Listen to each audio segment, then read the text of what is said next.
Collins running out of real estate. Heads back upfield. 25 to the 30. The 35 to 40. The 45 to 50. He has only Kovalevsky to beat. Gets through him. The 10 and touchdown for Collins. Duarte looks to throw. He fires toward the goal line. And that is caught by Kadeem Wilson for a game-winning Gators touchdown. Back on in, here's Yoxon. Yoxon to the backhand, trying to go to the front, makes the move and shot, and he scores! Rowan heading for the touchpad with the lead, and the props will take the men's 400-yard freestyle relay.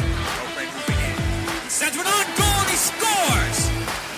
Jonah Copray scores for the second time tonight. And it is a power play goal! The pressure is there. Wilson putting it in the end zone. It is up for grabs. Did someone come down with it? No, incomplete. The Pharaohs are the 2022 EFA champions.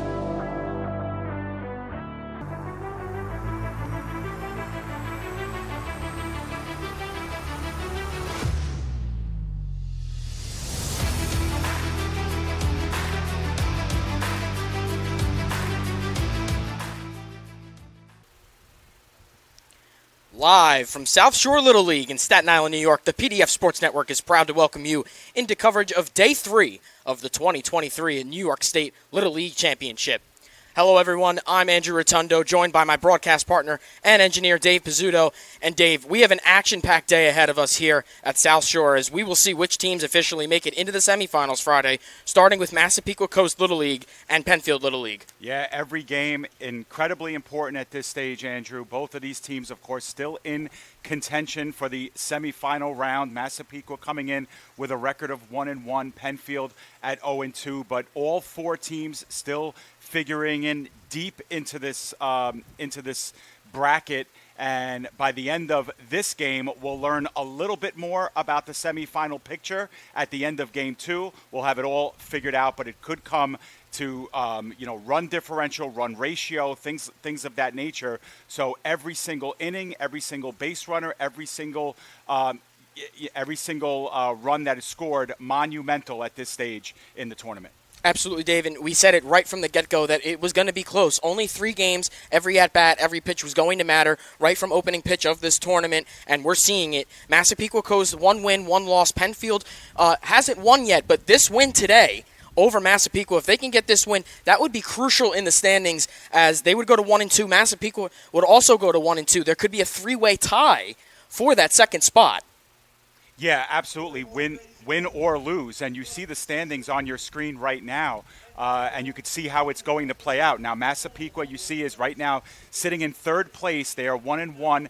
They have allowed 11 runs. Now, they've allowed those 11 runs in 14 innings. So that will play an important role in the final standings if there is a 3-team tiebreaker that needs to be used. And you see Penfield, they're 0-2. They've given up the 9 runs so far in the tournament, but a win today and then an East Greenbush Castleton win against Saratoga, that would mean that all 3 of those teams would finish 1-2, and that's when the runs allowed over 6 innings, that ratio will determine that next team that makes it, along with East Greenbush. Now, there is a chance that if Massapequa wins this game, that Penfield obviously would be eliminated, but Massapequa would go to 2-1. And if Saratoga beats East Greenbush, then both of those teams are 2-1, and then you have a 3-team tiebreaker to determine 2 playoff spots. So, like we mentioned, every run important, every hit important, every base runner.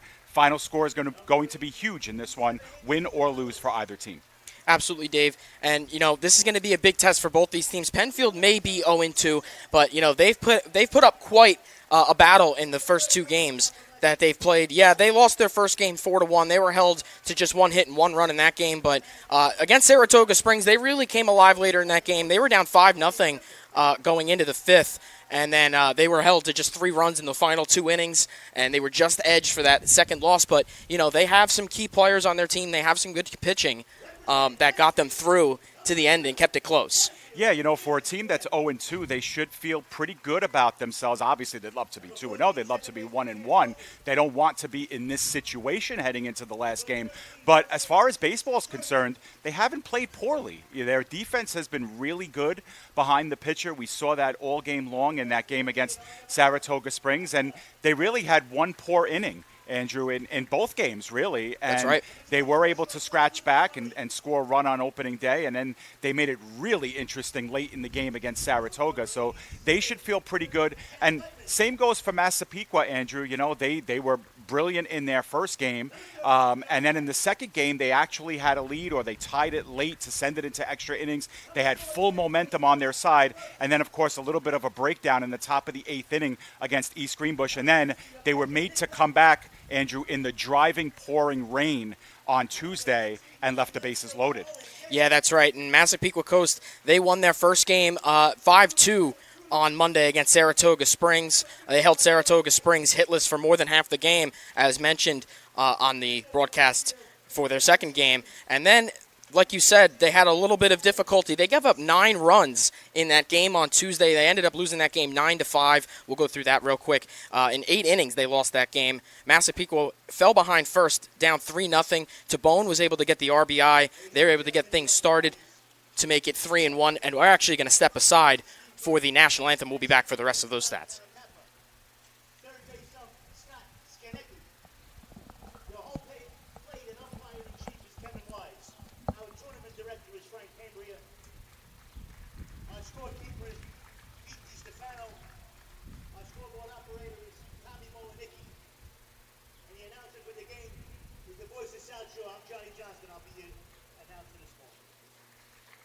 Ladies and gentlemen, please rise and face the flag for the playing of our national anthem.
Getting started a bit earlier than we're used to here, Dave. Just a few minutes before 10 as national anthem has been sung, and we're about to get set for first pitch. Yeah, pretty exciting, and we should mention, Andrew, that the weather this morning really, really comfortable at this point in time. It's still early, but it's supposed to get very, very hot on Staten Island today. Temperatures are supposed to go up to about 97 degrees, and you know we will have some partly cloudy skies, but the wind is blowing a little bit. You might hear it in our headsets right now, which is welcomed for the players, and it's actually blowing out to us, Andrew. So if there is a wind in the area, shouldn't play too much of a factor, but it is blowing out here. So something to keep in mind as well as we move on. Yeah, absolutely, Dave. Definitely going to be a factor as we play on. We'll see if that wind continues as Penfield about to take the field here. We'll go down the Penfield lineup. Batting first, number 2, James Glenn. He's in center field. Second baseman, number 14, Cash Hogan, batting second. Number 13, Jackson Shershin is playing first base for Penfield. He's batting third in the lineup. Pitching for Penfield today is number 48, Micah Hiley. And then shortstop, Lucas Murray, number 24. Third baseman, Zach Gutman, number 87. Batting seventh, number 31, John Lanning. In right field, Dom Fantagrossi for Penfield. Catching is Nick Wright. And in left field, Owen Dan. And at the bottom of their lineup, rounding out 2 extra hitters, Blake Drews and George Teich. Yeah, so, familiar lineup, and of course Penfield in the field first because they are the home team on the scoreboard. So Andrew, of course, getting you their positions most importantly here for the top of the first. Then we'll take a look at Massapequa's batting order and who Hiley will face. Yeah, absolutely, and leading off will be Ryan Land, the center fielder, number 99 for Massapequa. He pitched for Massapequa in that game on Tuesday. Pretty good outing up until about extra innings. Second in the order, number 52, Gavin Weiss, shortstop. Number 5, Jackson Henchy at second base, batting third. Brady Hunt at first base, batting fourth. Mateo Papilla, third baseman, batting fifth. Harrison Smith, the right fielder, batting sixth. Then it's Tommy Tabone, the catcher. Louis Krakow, batting seventh as the extra hitter. Then it's James Steck, the left fielder. 2 more extra hitters in Andrew Savalos and Joey Sessa, and rounding out the order, number 30, Carter Kemper, who is pitching for Massapequa today. Right, so interesting pitching matchup to start this one off, and we've mentioned it throughout the tournament. We'll take a look at how the managers utilize their arms in this one. There is no tomorrow for one of these teams. Well, I shouldn't say that. Both of these teams could be playing tomorrow, but they have to play this game with everything on the line today as if they're going home with a loss. So that's the sense of urgency that we will see in this one. Absolutely. Sense of urgency on both sides. Penfield, even at 0-2, huge chance to stay alive as the first pitch sails over the head there of Ryan Land from Hiley for ball 1. Yeah, Hiley just overpowering that one up over everyone over the umpire's head. And the 1-0 on the way to Land here. And once again, Land spinning away, and he's quickly ahead 2-0 to open this game. Yeah, and he's missed pretty wildly on his first 2 pitches. The 2-0. And that's a called strike 1. And so Hiley finds his way back into the count. 2 balls and 1 strike to Land. Land dodging away from another. He's got a good count here to open the game at 3-1 against Hiley. Great chance to get on base. Forces Hiley to step off and recollect himself. Hiley looks on, the 3-1. That's high for Land, and the leadoff batter, Ryan Land, is on with a walk. Well, that's exactly the way you want to start if you're Massapequa, and we've seen in this tournament how critical it is to get some leadoff runners on. We've seen some teams move these runners over as far as third without ever hitting one out of the infield. Patience was key there for Ryan Land. Pays off as he's standing over at first with nobody out. And his shortstop, Gavin Weiss, now at the plate for Massapequa. Hiley once again taking a step back off the mound. Getting set here against Weiss.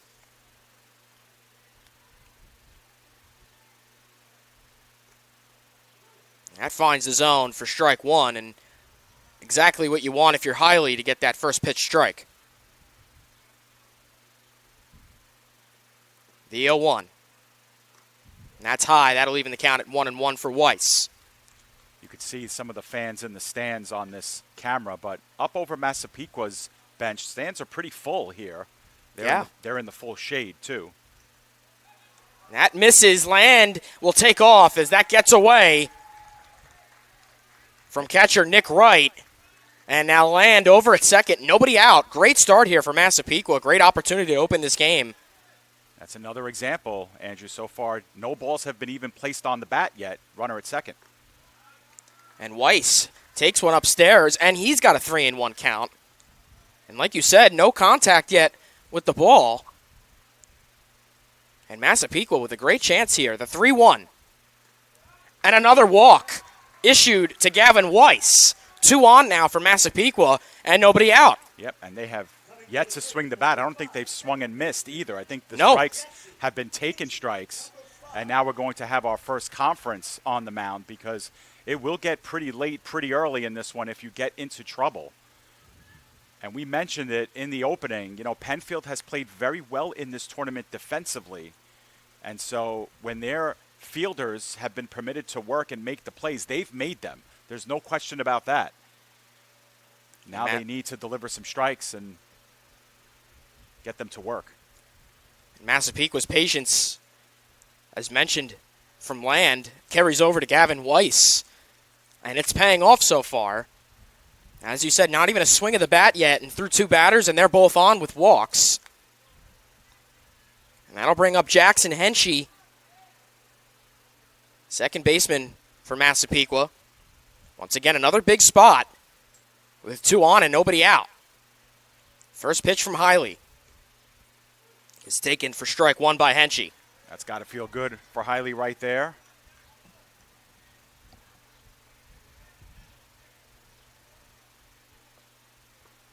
Hiley looks in on the 0-1. That's off the plate, even in the count, 1-1. Hiley has not gotten by 1 strike yet. See if he can bounce back here, the 1-1. This is hit on the ground. This is a fair ball down the left field line. Rounding third is Land. He will score, and Massapequa has the early 1-0 lead. And that was the first pitch that was actually swung on in this inning, and it goes for an RBI single. And runners will stay at first and second, and Massapequa with a big 1-0 lead here without Penfield having registered an out. Jackson Henshey rips that right up the left field line, just fair. And just by Andrew Savalos, or excuse me, Zach Gutman over at third. That brings home Land. And Hiley behind once again, 1-0, this time against Brady Hunt. Hunt now slaps one over the reach, and another base hit. Rounding third, Weiss takes a stop at third as that's thrown home quickly by Owen Dan from left. Everybody stays put. Bases loaded now for Massapequa, nobody out. That's right. Got to take that run off the board. I got trigger happy there, but 2 hits and now bases are loaded. And again, without having registered an out, Penfield is going to bring the infield in for a potential play at home plate, although now it looks like they're more so discussing what they want to do. Because that's interesting, too. If you have a sharply hit ground ball, you risk losing it behind you if you play too far up in the infield, Andrew, and you lose the potential to score a double play. Absolutely. Conceding a run. So undoubtedly that's what Penfield should be talking about here is what happens here on a sharp ground ball to the infield. Do you concede the run and try to get 2, or do you go to home plate? Now, Dave, you weren't the only one who's trigger happy there. Weiss definitely looked like he was rounding third. That was a sharp turn at third. But the throw back. Shershin is our new pitcher, too. And already a new pitcher for Penfield as Micah Hiley's day is done. Yeah, I failed to see it on the board, Andrew, but I think he was at 15 or 16 pitches when they took him out. Well, he gave up a run on 2 base hits and 2 walks to open the game, and still nobody out for Massapequa as Mateo Papilla, the third baseman, comes to the plate.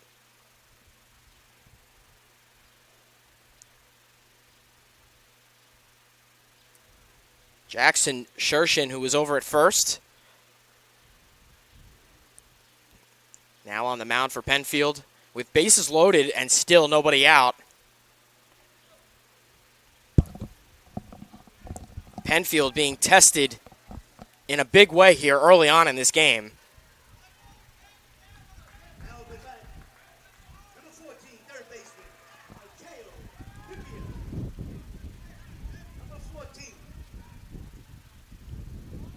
So I think obviously if you're Shershin, you want to approach this like it's a brand new game for you.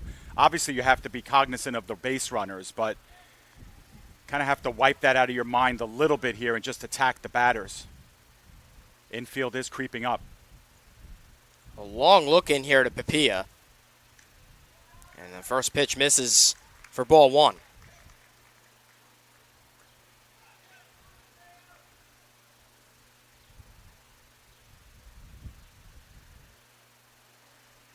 And the 1-0, this is swung on and missed by Papilla. And a good draw by Nick Wright there to keep it in front of him.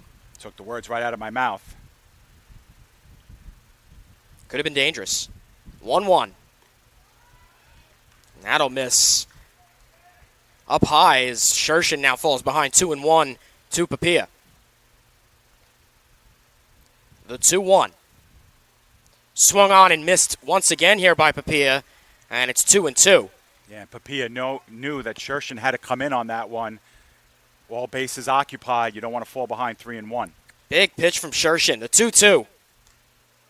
And that misses away, and a full count now for Papia. Bases loaded, nobody out. And a full count for Mateo Papia. Same thing here. Shershin has to come in. The 3-2. Rung him up, called strike 3, and a big first out.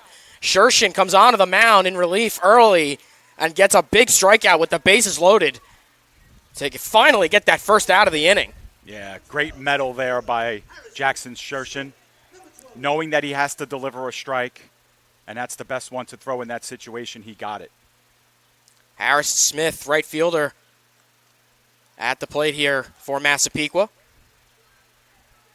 As that misses away for ball 1.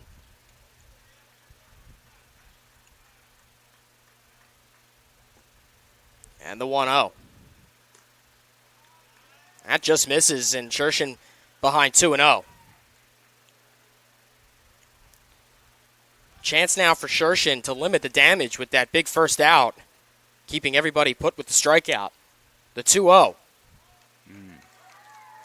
And that just misses for ball 3. And neither pitcher has gotten that high strike, Andrew, so that's an indication of where that strike zone will be this afternoon. And that's a called ball 4, so a 4-pitch walk to Harrison Smith will score another run. And that time, Shershin decided to go low. Now, we have the same angle that you do at home, so we cannot see behind the pitcher of where that was, left or right of the strike zone. But you could tell Shershin missed high on 2 straight pitches, looked to go down the ladder a few rungs, and just missed the strike zone again low. Gavin Weiss came home. That'll bring Tommy Tabone to the plate. Catching for Massapequa. Brought in the game, Massapequa's first run in game 2 for them. As he takes that down low for ball 2.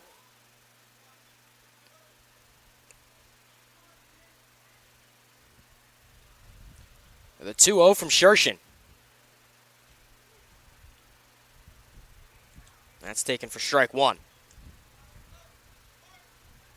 Yeah, after showing the bunt potentially on that last one. Looked like Tabone was holding up no matter what. 2-1 is taken. Outside.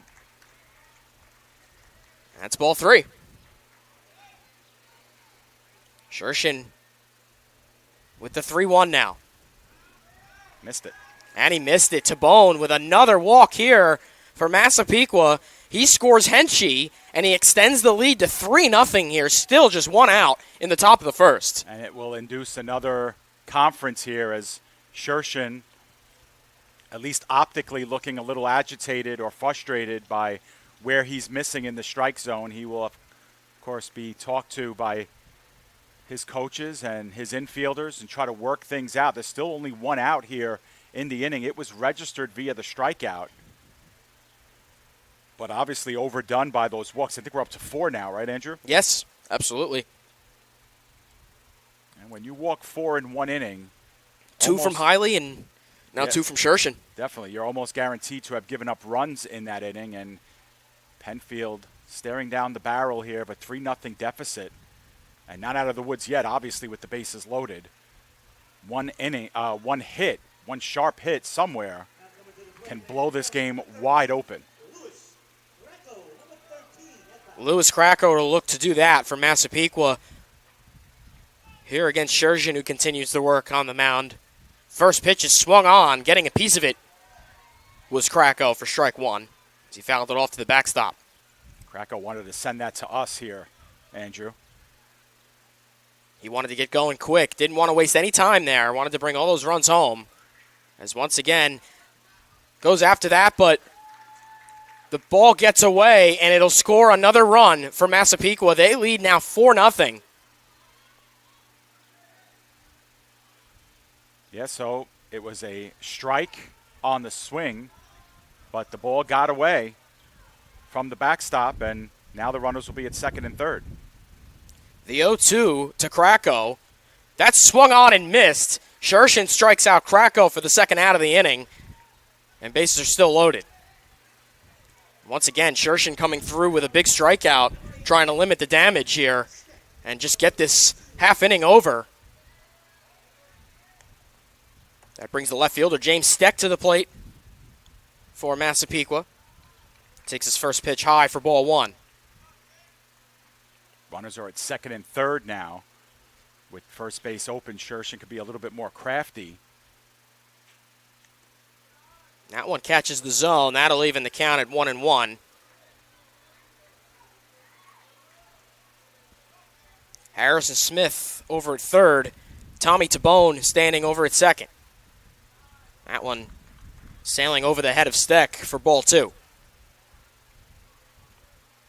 Yeah, Shershin came in with the score 2-0. 2-1 once again. Having to dodge out of the way is Steck. And he's ahead 3-1. And the point that I was going to make is that Shershin probably didn't think he'd have to come into a game like this in the first inning. So definitely catching him by surprise.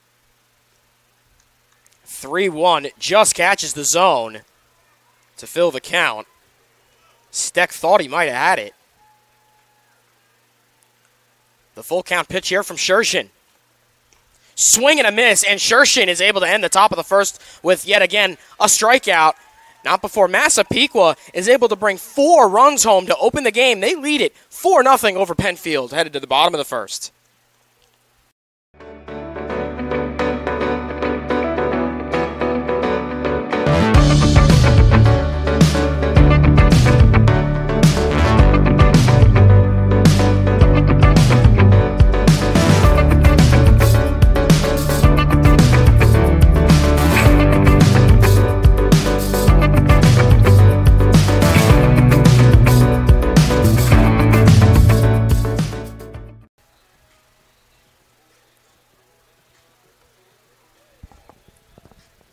We are back for the bottom half of the first. Penfield taking on Massapequa Coast here in the final day of pool play. Yeah, and you saw the board on your screen that showed 4 runs on just 2 hits. And that's what happens when 4 players get walked without the benefits of an error. No, those walks are really costly because then all you need is a couple of seeing eye singles and you have yourself a big inning. And that's exactly what Massapequa did. There was nothing that was really hit, hard deep into the outfield. Now, obviously, those 2 line drives were hit very well and on a line on the left side of the infield. But otherwise, Penfield just a victim of the walks, and they've cost themselves now 4 runs in the hole. And at least, Andrew, we've seen it in the past. The early innings have usually been scoreless or only a run here or a run there.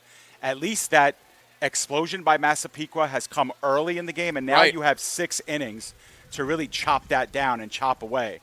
So if there is a benefit to giving up a big inning, you'd rather do it early in the game, I suppose. Well, Carter Kemper is on the mound for Massapequa. Let's see how he keeps the score the same. Headed to the second. See if he keeps the same energy as his offense. Yeah, you know what, Andrew? I've never played a lot of baseball, at least, organized baseball, but I always felt good playing when I can, get into the field or, with my pitcher on the mound when I have that lead. Get it without even having to think about it. Now you're pitching comfortably. You're not afraid to make that big mistake. It's just psychologically, it's just such an advantage to go out there on that hill with that sizable lead. And such a big lead, too, and Kemper hasn't even pitched the ball once yet. Right. So he's got to be feeling confident coming into this. First pitch is hit high in the air. And that'll be fouled away as trying to go after that was Tabone. That'll be strike one for the leadoff hitter, James Glenn, for Penfield. That was the kind of hit that when you're doing infield, outfield, you just try to do that for the catcher when you're finishing up your drill. Hit perfectly in that regard. Crossed up to bone. I was hit straight up. Yep. That's taken for a strike. Nice off-speed pitch there by Kemper, and he's ahead 0-2 on the center fielder for Penfield.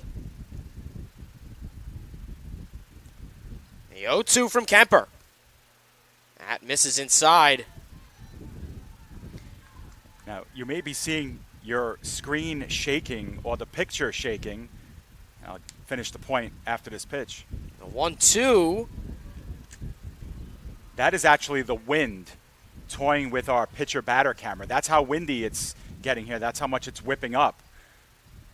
Kind of knocking our camera backwards and forwards. The 2-2 is swung on and missed by Glenn, and Kemper strikes out his first batter of the day. Nice start for Kemper. That's got to feel really good against the leadoff hitter. We mentioned how many times those leadoff base runners, how important they can be. One up, one down. Glenn went right after it.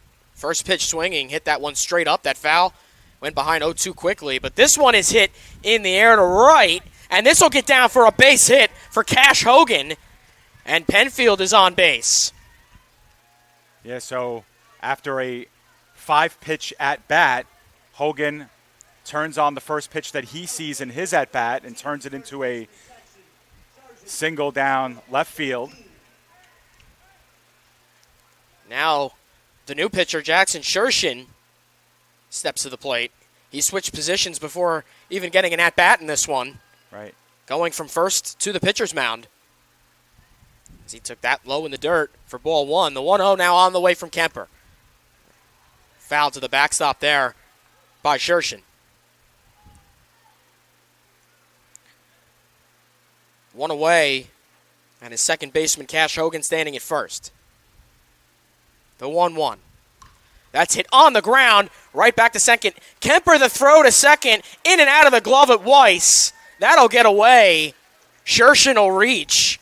And now Penfield with a chance at first and second with only one away. That'll go down as an error. Sure will, and unfortunately they go to second on that play, and it results in both runners still being on base, so a bit of a gift that time.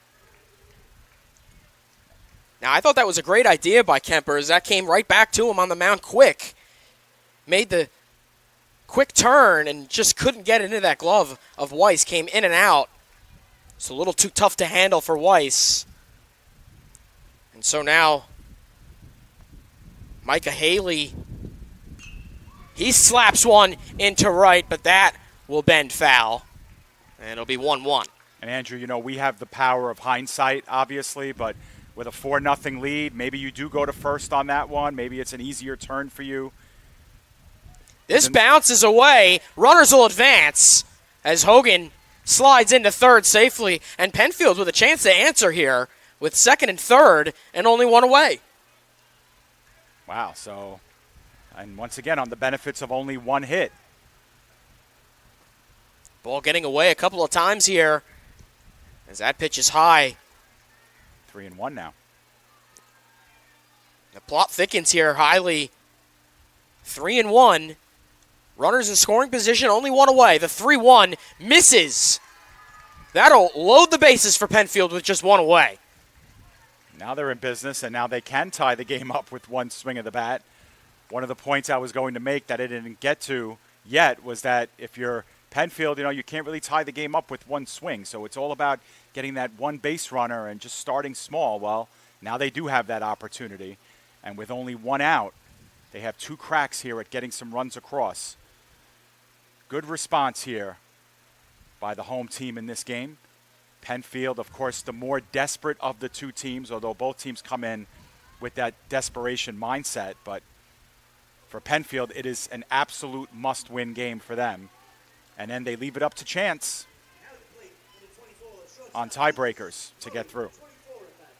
Lucas Murray, whose name I got very familiar with in Game 2, fouls his first pitch away. As he was the center of attention, especially defensively in Game 2 for Penfield. And he has a big chance here with the bases loaded to get Penfield right back into this game. Just one away in the bottom of the first. The 0-1. That misses for ball one. Yeah, Kemper wanted that one. body language said it all. 1-1. Big cut there by Murray. He falls behind 1-2.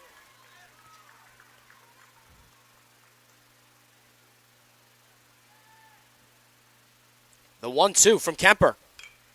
Hit on the ground down the left field line and foul. And battling here is Lucas Murray with Kemper at 1-2. Once again, the base is loaded for him.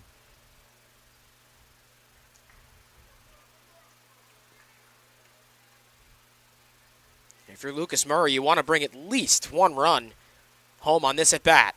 As the 1-2 is swung on and missed, and a big strikeout there by Kemper gets the second out of the inning. Huge for Kemper, because now your infield could just step on any base without having to concede a run, and you get yourself out of a jam here.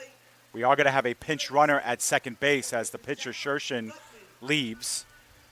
And that is Lucas Murray, the most recent batter. Right. Actually, now they switch up again. Shershin's going to come right back to second. All right. Not sure what that was about. Lucas Murray heads back to the dugout. No, they've rethought that. And Gutman is going to be our batter, the third baseman.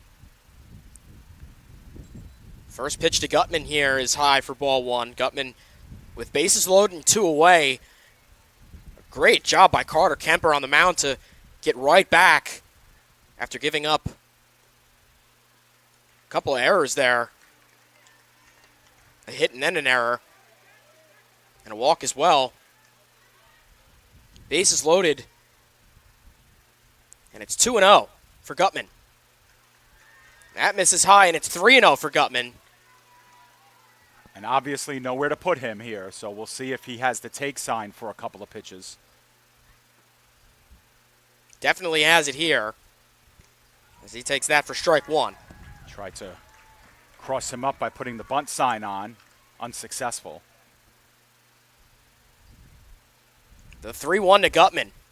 He hits this high in the air on the infield. Coming on to grab that is Jackson Henschey, and that'll end the inning.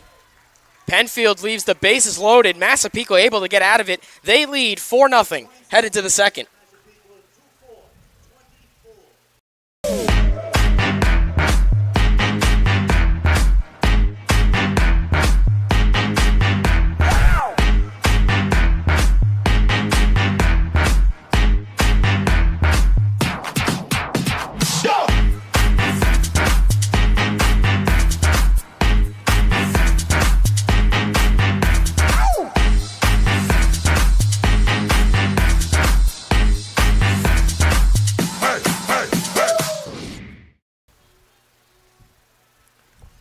We are back, second inning, about to get underway here. Massapequa with a big first.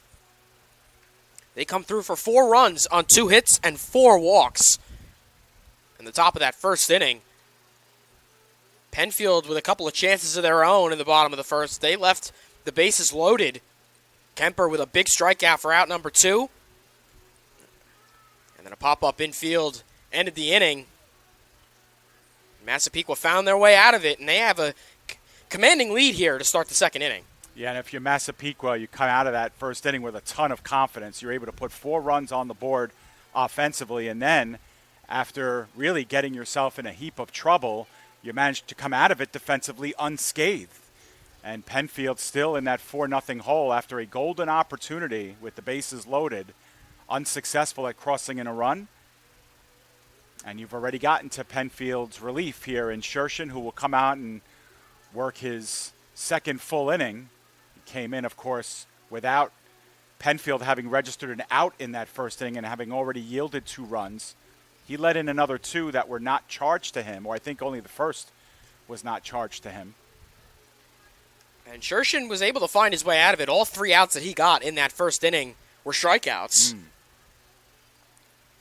And for those of you needing or wanting the pitch count, 24 for each pitcher.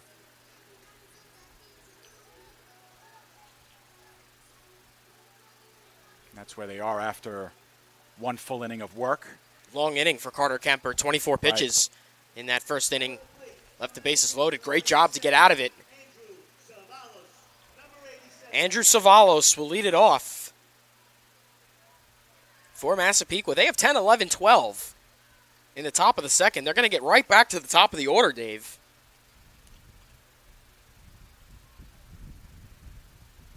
Shershin looks in. His first pitch to Savalos on the way. Hit on the ground to short. Murray on it. Throw down to first.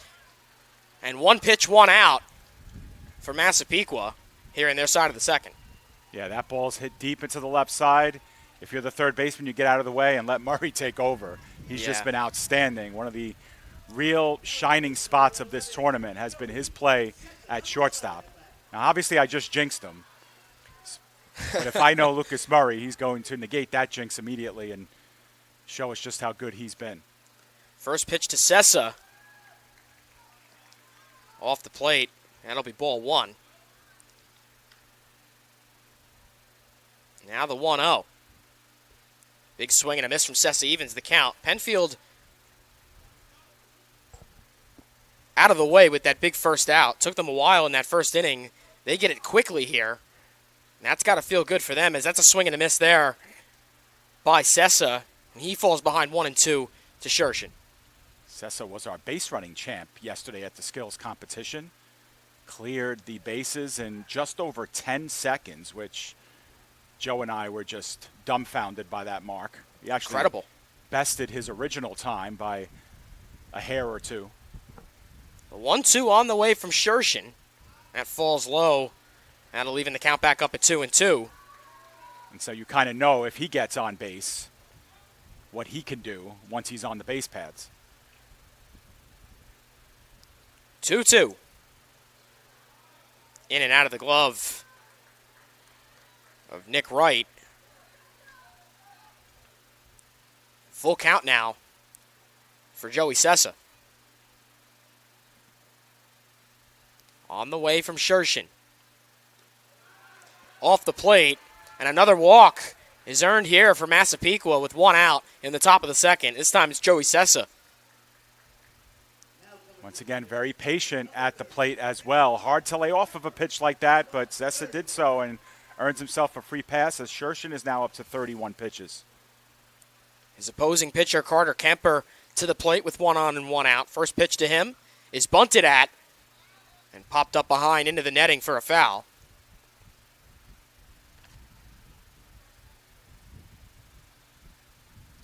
Kemper having a few words with his coach before he steps back in the box. As you said, Dave, they know that they have a quick base runner on with Joey Sessa. Mm-hmm. Looking to bunt again here was Kemper. He took it. That was off the plate, and that'll even the count. Right, so we just finished saying the speed that Sessa has on the base pad, so get one down successfully. Kemper goes for that bunt and just misses. And it's 1-2. So now Kemper looks like he's going to have to swing the bat here. 1-2 on the way. And that's off the plate. Kemper staying patient to even the count.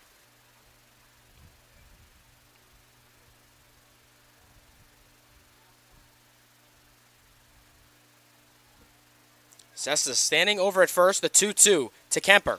Hit on the ground, right back to Shershin. He throws the second for one. He gets it. The throw to first by Murray is not in time, so they'll get the out at second with Sessa.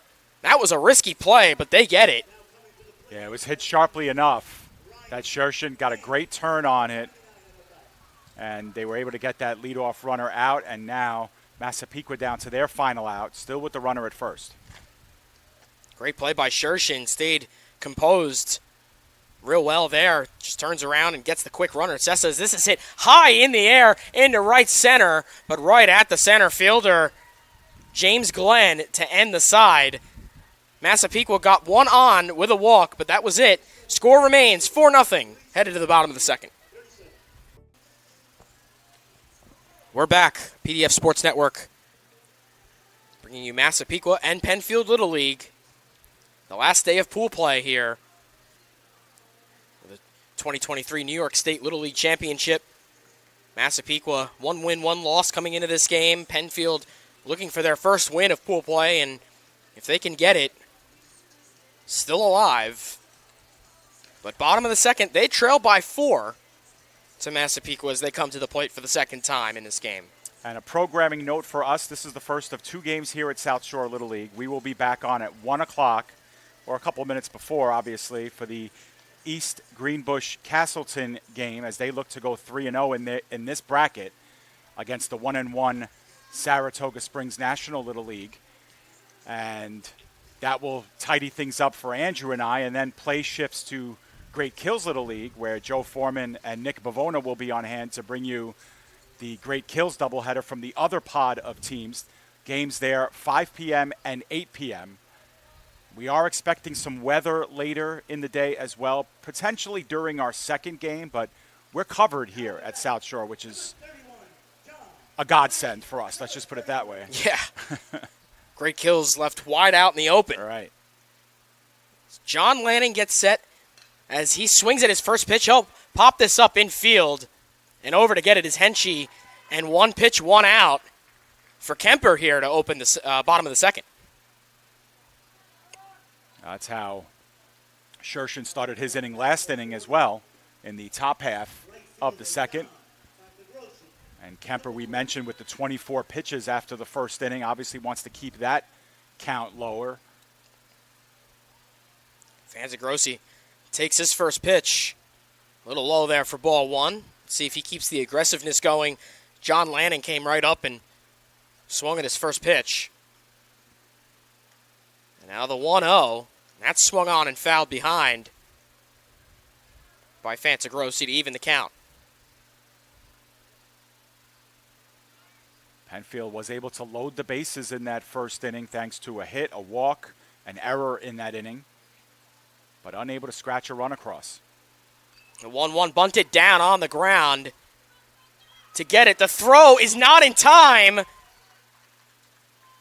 Tripping up was Fantagrossi, headed into first. And he is safe. That is what you call hustle coming out of that batter's box. If that's not hustle, I'm not sure what is. Right, because the fielding was fine. I mean, the motions were there and the play was made, but Fantagrossi just straight up beat it out there. Second hit of the afternoon, and once again, they're in business with a base runner here in the second. Kemper did a good job to run up to that and get the throw down. Once again, speed just beat him out as that brings the catcher Nick Wright to the plate. He'll take his first pitch inside for ball 1. 1 on and 1 out here for Penfield. As this is hit hard on the ground and off the third baseman, Mateo Papilla. That'll go down as a base hit. Yep. And Penfield getting to work here as Nick Wright gets them a base hit with just 1 away, and runners at first and second to bring up the left fielder Owen Dan. First pitch to Dan is taken for strike 1. Yeah, Papilla did well to kind of knock that back as he had to race and play that with the backhand.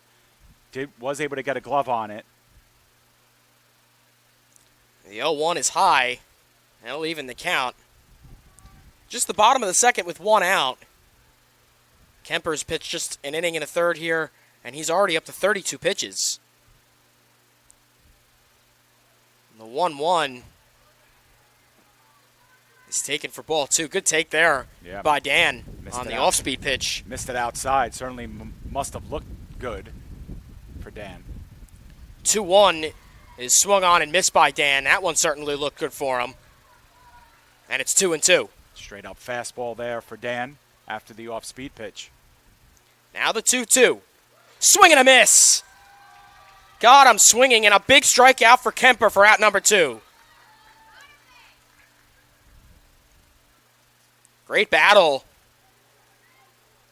Yeah, and you see Kemper utilizing his arsenal of pitches, figuring out what's working for him against the specific batter, and then going to that pitch again later in the at-bat, and that time it ends up in a strikeout. 2 on and 2 out for extra hitter Blake Drews, who will take his first pitch strike.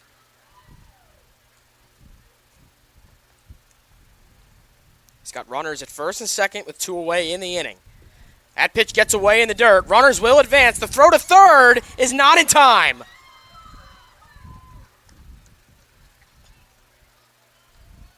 think it could have been. As that was a good throw to Papilla. His glove just couldn't get the reach to make the tag on Fantagrossi. Well, we're going to see that again on replay. And the coaching staff of Massapequa wants a word. Yeah, that was certainly close. And it looked like the throw might have beaten the runner, but the tag just was not applied in time. Tag was not in time. Right. So 1-1 is our count. Runners at second and third here now. As that swung on and missed by Drews. And Kemper once again, one strike away from getting out of danger here. Leaving Penfield without a run. The 1-2. That just missed. You saw the fans of Massapequa in the stands. They really wanted that. Yep.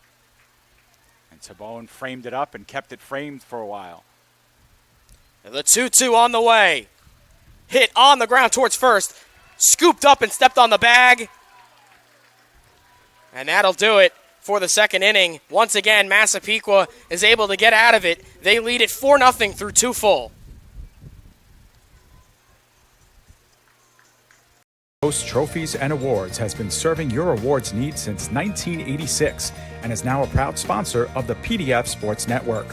From sports-specific trophies and plaques to corporate and business promotions and gifts, East Coast Trophies and Awards is your one-stop shop for all of your crowning achievements, and they always meet the right price. Contact Chris today at 848-223-7071 or visit them at www.eastcoastawards.com.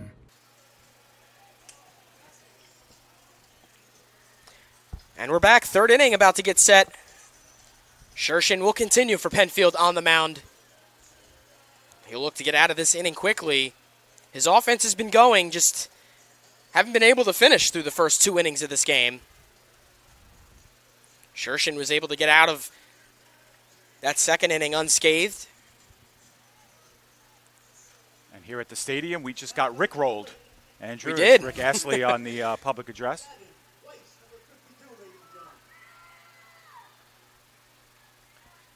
Gavin Weiss will lead things off for Massapequa.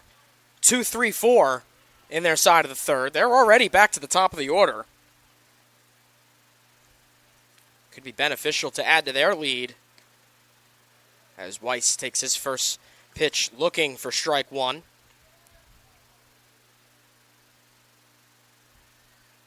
Shershin, the 0-1. And this is hit hard into left center. That'll get down for a base hit. That'll go to the wall. Into second safely is Weiss with a leadoff double. Third hit of the game for Massapequa. And for the second time in 3 innings, they have their leadoff hitter on base in a great position, immediately in scoring position. And with 3 outs to play with still, this is an important run sitting out there at second base. Every run matters, especially if these teams end up tied at the top of the standings. That's a big hit there by Weiss. As there's still a lot of baseball to play here, Dave.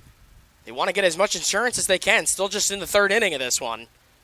Yeah, 1,000%. That's why with a 4-0 lead, you're still thinking about bunting this base runner over to third base, getting him 1 base closer. Still nobody out. Infield playing up. Swing and a miss there. That gets away. Stang put his Weiss over at second. Yeah, must have gotten a piece of Yeah, that, though. I think he did. Otherwise, I thought Weiss would have been racing towards third. Absolutely. Shershin wants a different ball, and he gets it.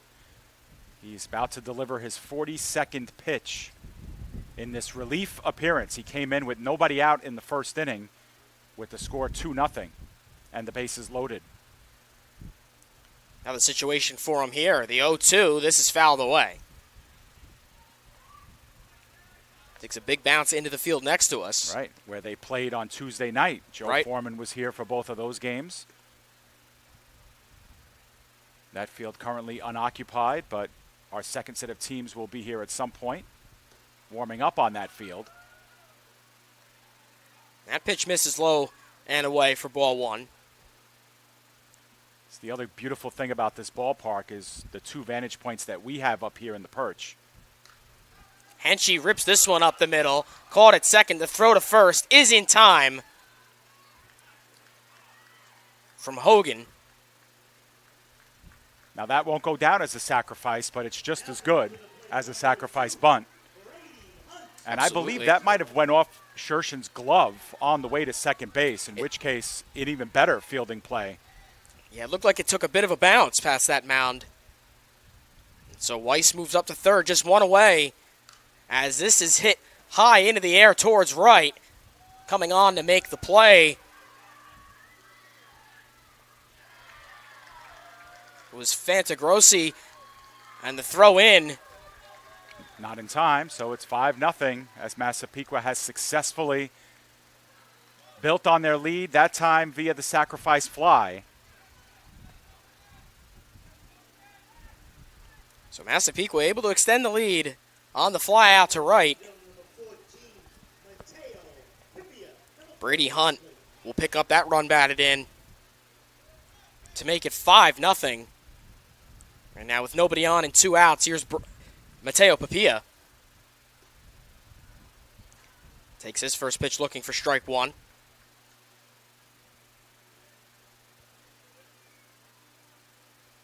And the 0-1. Down low for ball 1 to even the count.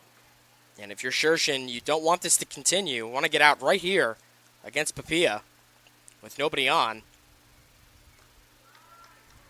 That off-speed pitch just misses for ball 2. And if you're Massapequa, it's exactly how you draw it up in the locker room, right? You get yourself a leadoff double, you get that runner over to third, the sacrifice fly brings him home. It's just textbook baseball to get that insurance run. It paid off for Massapequa in a big spot here.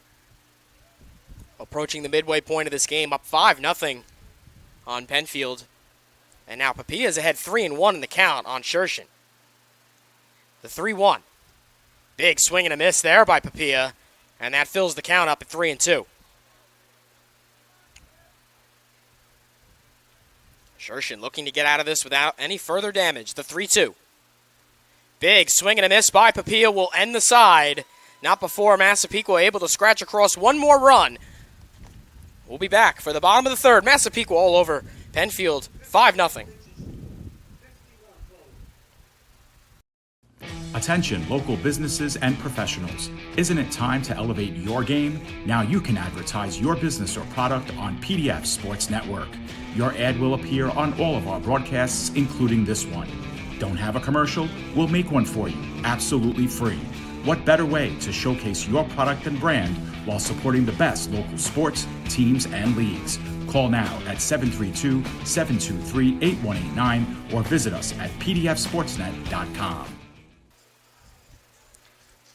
And we're back, bottom of the third. Massapequa has taken a commanding lead. They've extended their commanding lead from 4 to 5-0 here to enter the bottom of the third. Penfield, both times up at the plate, they left men on. In the first base, they left the bases loaded. And in the second, they left runners in scoring position at second and third.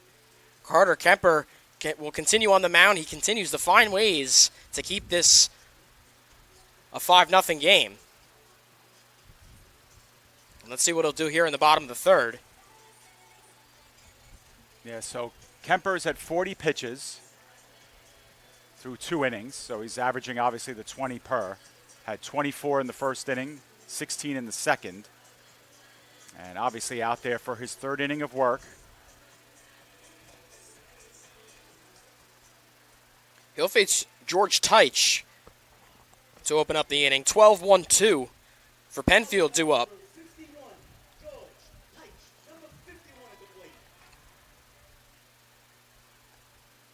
First pitch to him is a big cut for strike 1. He pitched in game 2 of pool play for Penfield.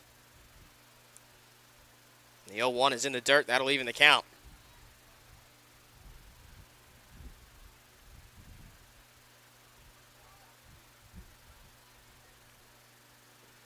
Kemper with the 1-1. This is hit high in the air on the infield. Kemper is calling for it, but it's actually Brady Hunt to make the play just behind him. As he should. Almost a collision there between Hunt and Kemper. You got to call your pitcher out of there. Great job by Hunt to keep his balance there right behind Kemper and make the catch right over his head for out number 1. Back to the top of the order, center fielder James Glenn at the plate.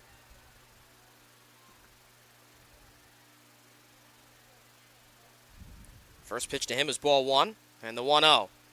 Fouls this off behind. Carr's in danger there. Didn't hear anything alarming over there. That foul ball. The 1-1.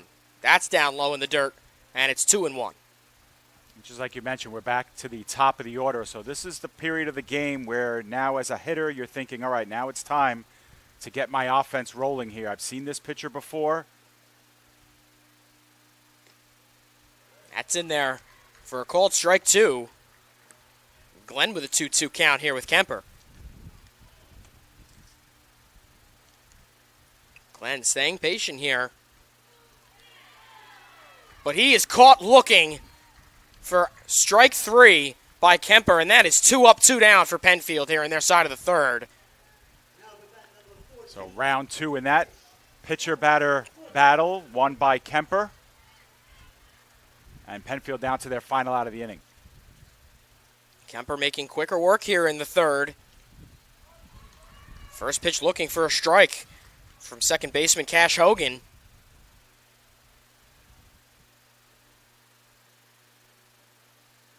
And now the 0-1. That's down low from Kemper to even the count. Kemper looks on with 2 outs and nobody on and a 1-1 count. This is swung on and fouled away by Hogan. And Kemper 1 strike away from his first 1-2-3 inning.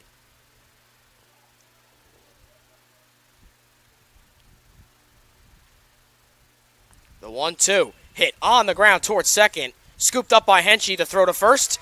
Will get Hogan, and that'll do it. Penfield goes down 1-2-3 in the third. They still trail it 5-0, headed into the fourth.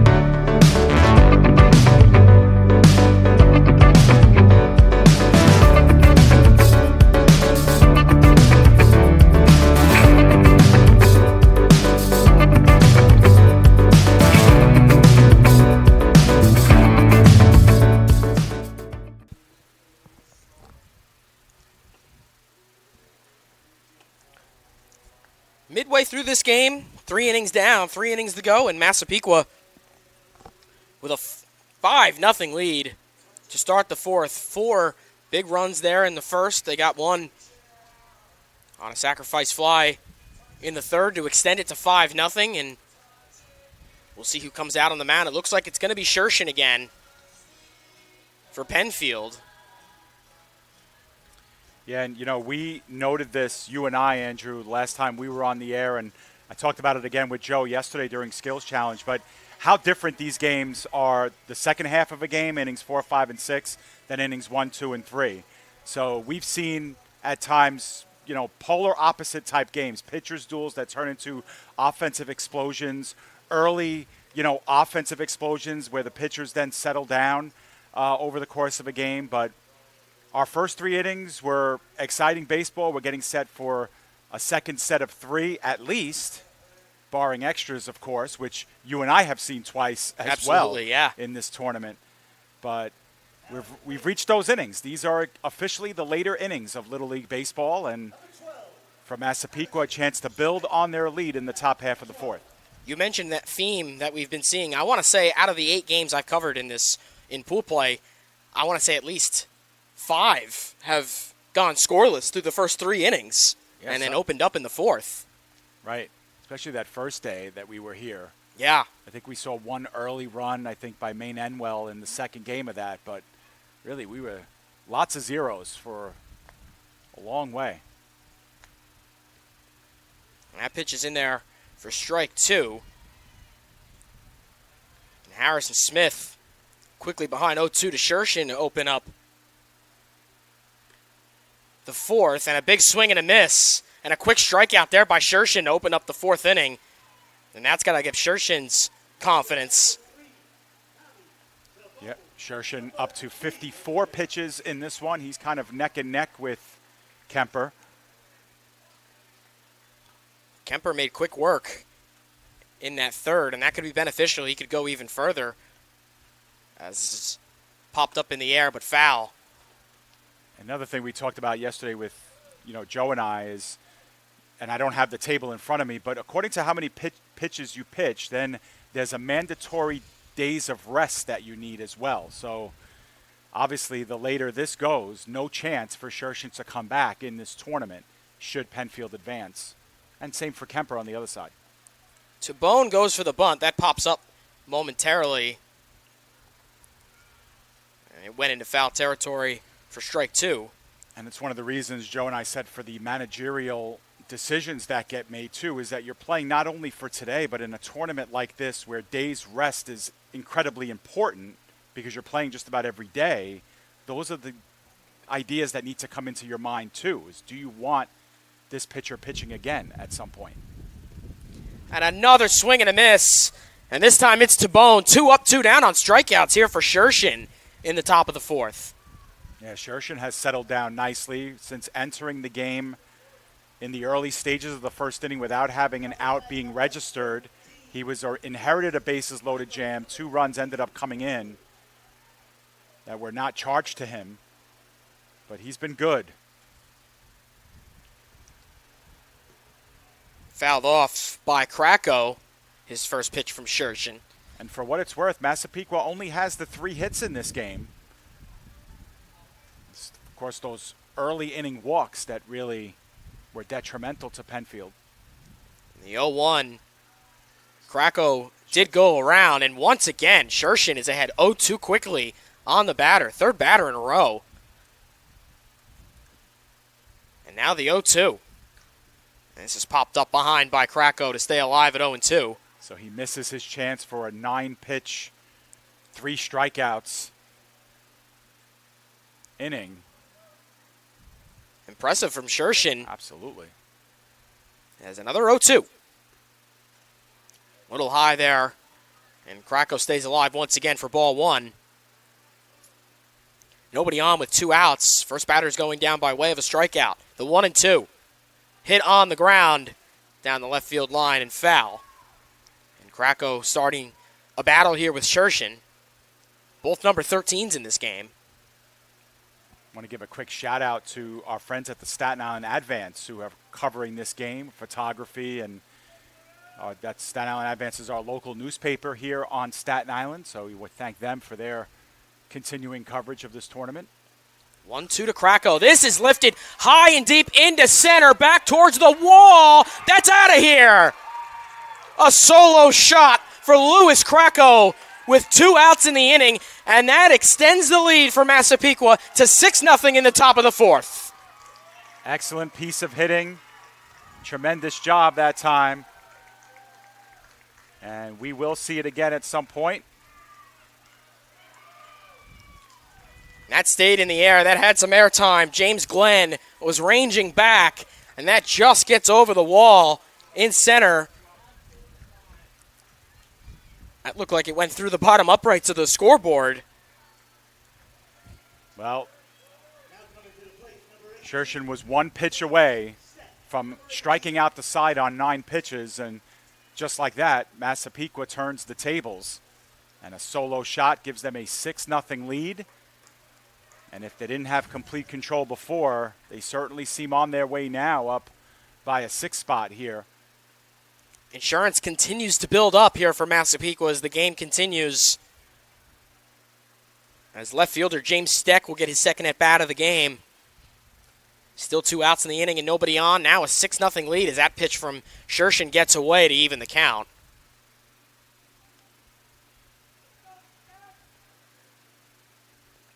And Shershin, that was out of nowhere as he was really working here in the fourth.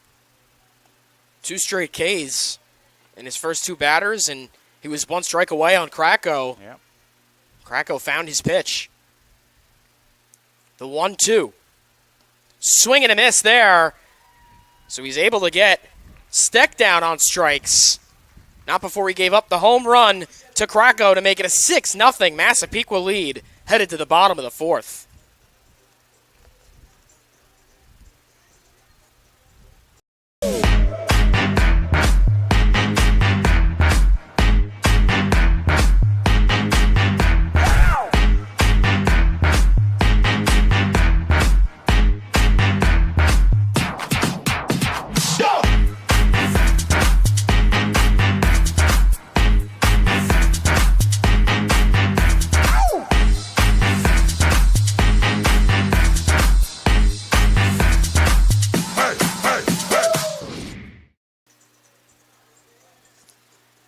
Back bottom of the fourth.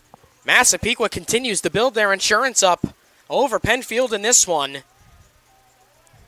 Penfield with just 3 innings left, trying to keep themselves alive in pool play. And it needs to start here in the bottom of the fourth, Dave. Yeah. As Massapequa is not letting up. Yeah, and it's a tricky spot, too, because down 6-0 in the bottom of the fourth, this could work in 2 ways. Either you're super tight, Andrew, and you're trying to hit a home run every time you're at the plate, or you're overswinging, or you're overcompensating, trying to chip away into this lead, or you're super loose at this point. And right. At this point, you're down by 6. You have nothing to lose.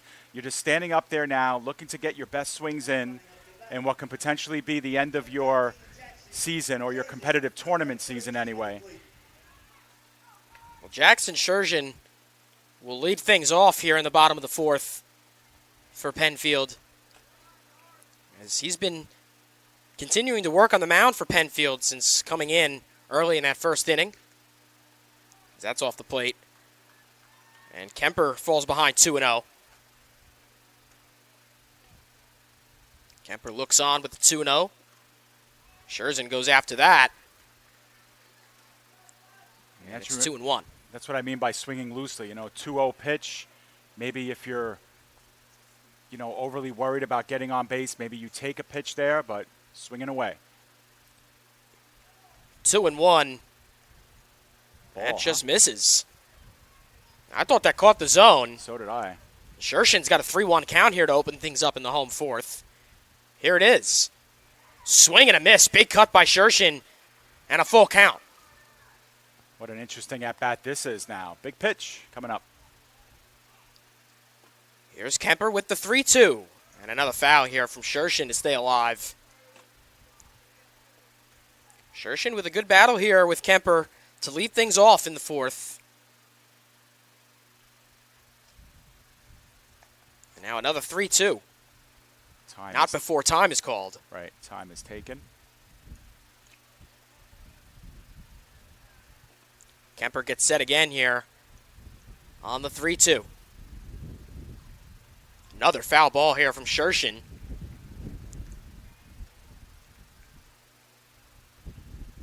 Getting on base could be big here for Penfield and Shershin as he continues to work in this at-bat. And the 3-2, this is hit in the air down the left field line and foul. 3 straight fouls from Shershin here. Yeah, I say it all the time in baseball and softball games that I'm a part of where the deficit is +4. There's no such thing in this case as a 6-run home run. So you have to start just by getting on base. Just simple base runner, getting on, then running the bases soundly. Strong fundamentals are what works for you in these type of situations. One batter at a time, Dave, as the 3-2 is on the way. Swing and a miss, but it's in the dirt. But the runner, Shershin, is going to be safe at first as he took off and can't make the throw. Was Tommy Tabone. So even though he struck out, he is safe at first. Well, Well, right on schedule. What do we say? Strong fundamentals. You know, you strike out. Your first inclination is to hang your head and get to the dugout, but no, Shershin just hightails it to first base, knowing he has a chance, and now he's a base runner. And unfortunately, Tabone mishandled that ball down in the dirt. He had trouble picking it up. And that allowed Shershin to get in safely over at first. And nobody out. Penfield has things working. Micah Hiley, who started this game off on the mound, moved over to third after Shershin came in for him. And it's 2-0.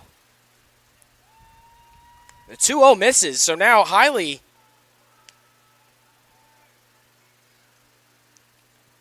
is ahead 3-0 in the count. 4-pitch walk for Hiley.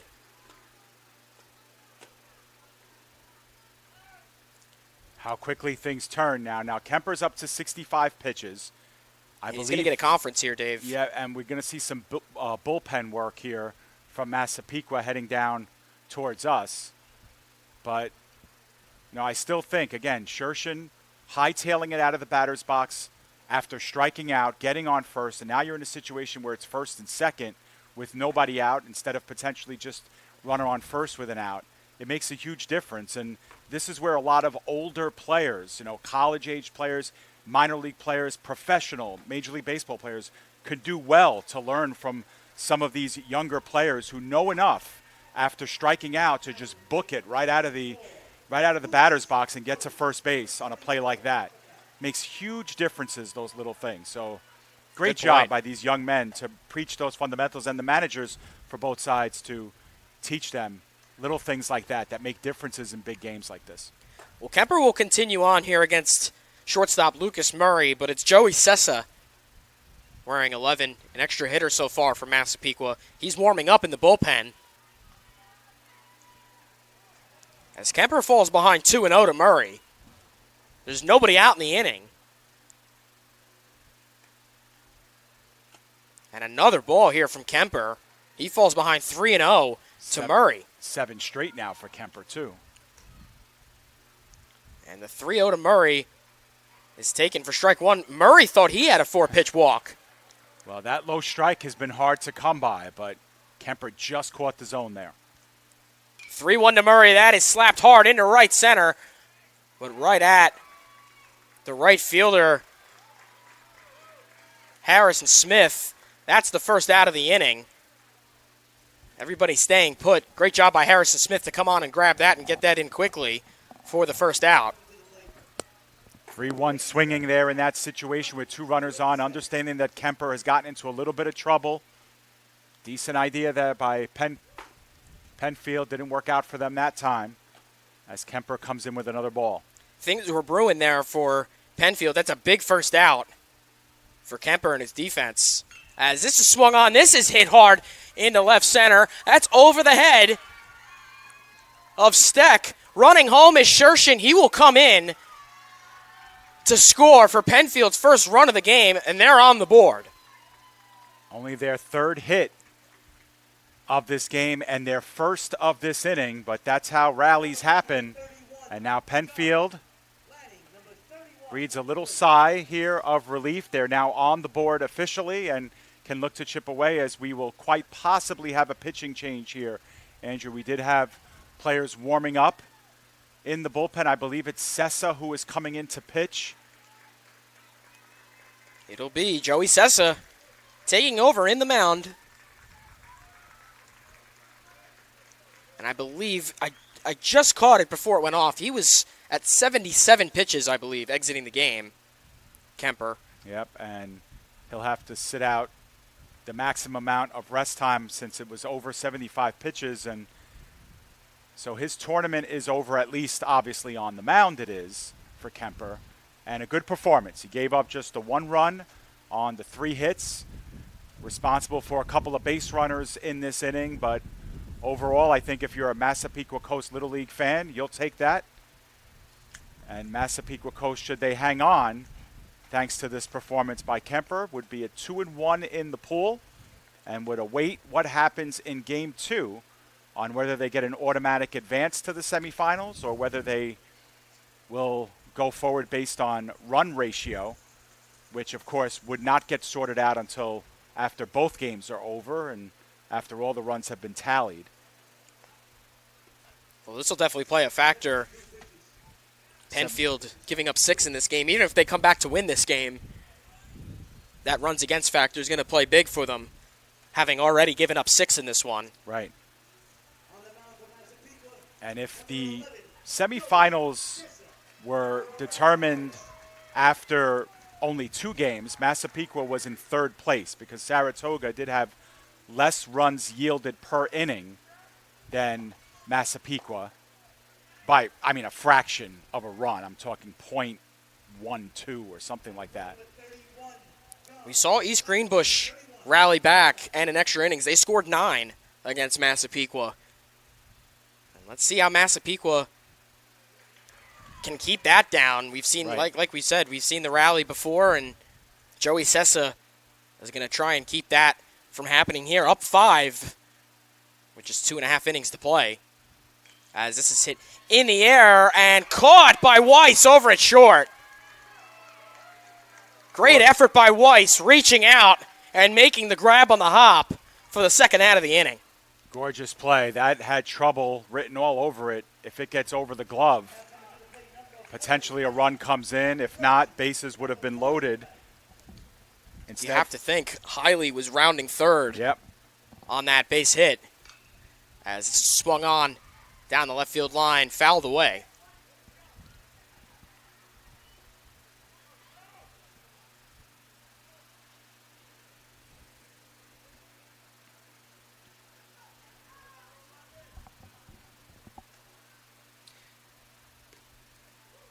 Dom Fantagrossi at the plate, takes that to even the count 1-1. Runners at first and second with 2 away for Fantagrossi. He hits this on the ground, and that will be called foul as Papilla was getting set for it. And so we'll do this again at 1 and 2.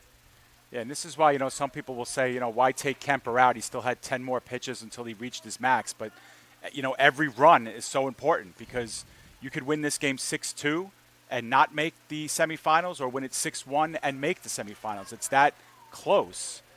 Every run, it's not just enough to win here for Massapequa. They need to keep Penfield off of the scoreboard as much as possible. 2 and 2. And this is fouled away by Fantagrossi. Nick Wright would be next for Penfield. Fantagrossi can get on here. 2 away and 2 on for him. And another 2-2 count coming here from Sessa rather. Swing and a miss. Sessa gets a big strikeout to end the side. Penfield was able to come across their first run, but Sessa gets them out of it, coming in relief for Kemper. It is 6-1 Massapequa heading to the 5th. 10, 11, 12 due up for Massapequa here in their side of the 5th inning. So we're back on PDF Sports Network. Massapequa leading Penfield 6-1. To start the 5th, Penfield's time is dwindling here as they trail by 5 with just 2 more chances at the plate in this game. Yeah, final 6 outs for each of these teams. For Massapequa, a chance to build on their lead. And, of course, Penfield, less and less opportunities here to come back and try and get this win, and would be their first of the tournament after 2 hard-fought losses. It's Jackson Shershin to continue on for Penfield on the mound here in the top of the 5th. First pitch misses for ball 1. He's at 68 pitches. The 1-0 to Savalos is chopped on the ground to third. Hiley will scoop it up. The throw down to first is not going to be in time. And so Savalos, the leadoff man, is on for Massapequa here in their side of the 5th. Hit number 5 of the game for Massapequa. They've got their 6 runs on those 5 hits. Only 1 long ball in this game. But another leadoff base runner. I believe this is their 3rd in 5 innings here for Massapequa. That was handled quite nicely by Hiley over third. Just couldn't get the throw down in time. Was going for the bunt. Here is Sessa, but he fouls it away. Just trying to move Savalos up.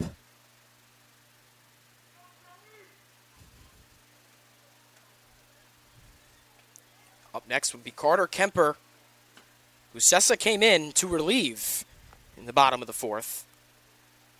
So once again showing bunt. This gets down, but fouled to the right this time by Sessa, and he's quickly behind 0-2.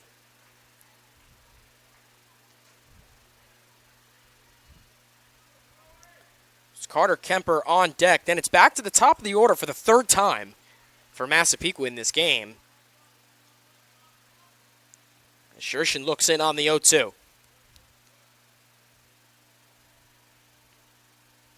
On the way to Sessa. And that is a called strike 3, and Shershin picks up a big first out on the strikeout on Sessa. Nice job to rally back after yielding that infield hit. Shershin, as Dave said, great redemption there after the leadoff hit. Now 1-on-1 out for Kemper. As he takes his first pitch for a strike. Once again, this time Kemper showing bunt.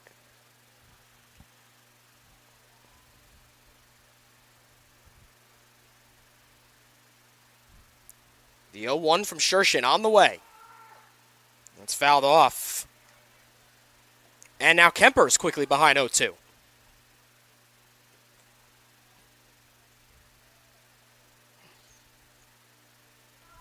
Third baseman Micah Hiley playing real close on the infield.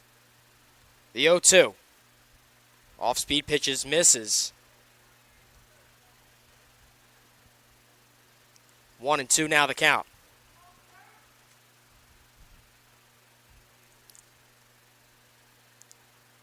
Shershin taking his time. The 1-2. This is hit in the air over the head at first of Teich. That'll be a base hit. Going to third is Savalos. He will get there. And now Massapequa is once again in business with runners at the corners. And only one away in the inning. Yeah, good rally after that 0-2 count. And after flashing the bunt, you go a few better. You get an extra base runner at first. You get the runner all the way down to third off of that hit, the 5th one of the game. Or the 6th one of the game, I should say, for Massapequa. Shershin now up to 76 pitches, Dave, and he's going to get a conference. So we'll see how much longer Shershin will get in this one. You have to think this might be his last inning. Right. Already up to 76 pitches, just 9 away from the limit. And obviously, if you're Penfield, job number 1 is to try and win this game, right? I mean, they've reached the point of no return. But the other part of it is, even if they have a 10-run inning or an explosion where they just take over this game, they still need to be conscious of how many runs they give up, too. Because, again, that goes into the tiebreaker. So every run important here. And that runner at third, huge. Both sides of the ball, very important indeed for these final 2 innings, Dave. As Ryan Land will step to the plate. Back to the top of the order for Massapequa with 1 away in their side of the 5th. They have runners at the corners. Savalos at third, Kemper over at first. And Ryan Land will get his 3rd at bat of the day. Second against Shershin. And the first pitch to Land, he goes after it and fouls it away.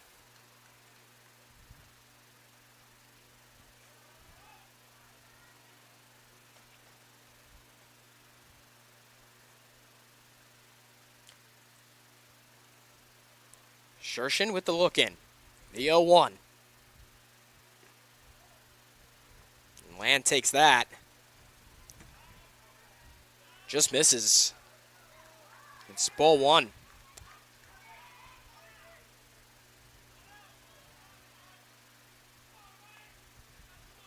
Land waits for the 1-1 here. Looking to add more insurance with runners at the corners. As that's taken for ball 2 up high by Land. And a good eye by Land here in this at-bat to go ahead. 2 close pitches from Shershin there. And now the 2-1. And that's in there for strike 2. Andrew, I had my head buried in the computer, but I don't know if you mentioned the runner has advanced from first to second. And so now anything sharply hit to the outfield could potentially score 2. So now Kemper over at second. That pitch gets away. Taking off is Savalos for the plate. And he's safe. That ball rolled right back to him. Shershin thought he picked it up in enough time and got the tag. But the call is safe. And it looks like Massapequa has extended their lead to 7-1 here in the top of the 5th. Great speed by Andrew Savalos from third. Still having a discussion. And while they do, we could take another look at this replay. Try to pick it up in real time. I thought I had it. Nick Wright wanted further explanation. The catcher for Penfield. There we go. Still a little bit of an argument. Yeah, I think he was safe there because the ball was still on the ground being fumbled with. Right, it wasn't fully picked up yet. Right. So the throw, again, in one of those cases where the throw was there, but could not apply the tag as we have a strikeout here. That was Land going down on strike, swinging for the second out of the 5th. That brings up the shortstop, Gavin Weiss, 2 away from Massapequa on their side of the 5th. Kemper standing over at third. First pitch to Weiss gets away for ball 1. Shershin now up to 83 pitches, so looks like this will be it for him, depending on when this inning finishes. Right. Massapequa with 7 runs on 6 hits in this game. It's also important to note Penfield has not had anybody warming up after Shershin. Is that low pitch hits Weiss, and so Weiss will take his base. And then it looks like that'll be it for Shershin here. Yeah, he's 1 under the limit, 85. He could have gone out there and faced another batter if they wanted to, but they'll cut their losses here. Shershin exits the game, leaving runners at the corners. I can't tell if that's a 6'3 or a 6'2. I believe it's 63. That's Owen Dan. It stepped into the mound. Unless he's still in left field, Andrew. Oh, it is Owen Dan. It is Owen Dan. So we'll see who plays left field now. Could be the other 60, Blake Drews. Has his number covered up from us, so we can't see. Either way, runners will be at the corners with 2 out. Massapequa looking to extend their sizable lead here in the top of the 5th inning. Either way, Penfield will have 6 more outs. We should mention, don't like to mention it, but we should mention there is a 10-run mercy rule in these games. We've had that go into effect during this tournament. That is 10 runs at any time past the 3.5 inning mark. And, of course, that's in play at this point now. And like you said, Dave, Massapequa, even if they win this game, not quite out of the woods, as, you know, they have to watch how much runs they give up. Right. As they'll still be tied for a spot. And like you said, it's going to come down to runs against at some point in the standings.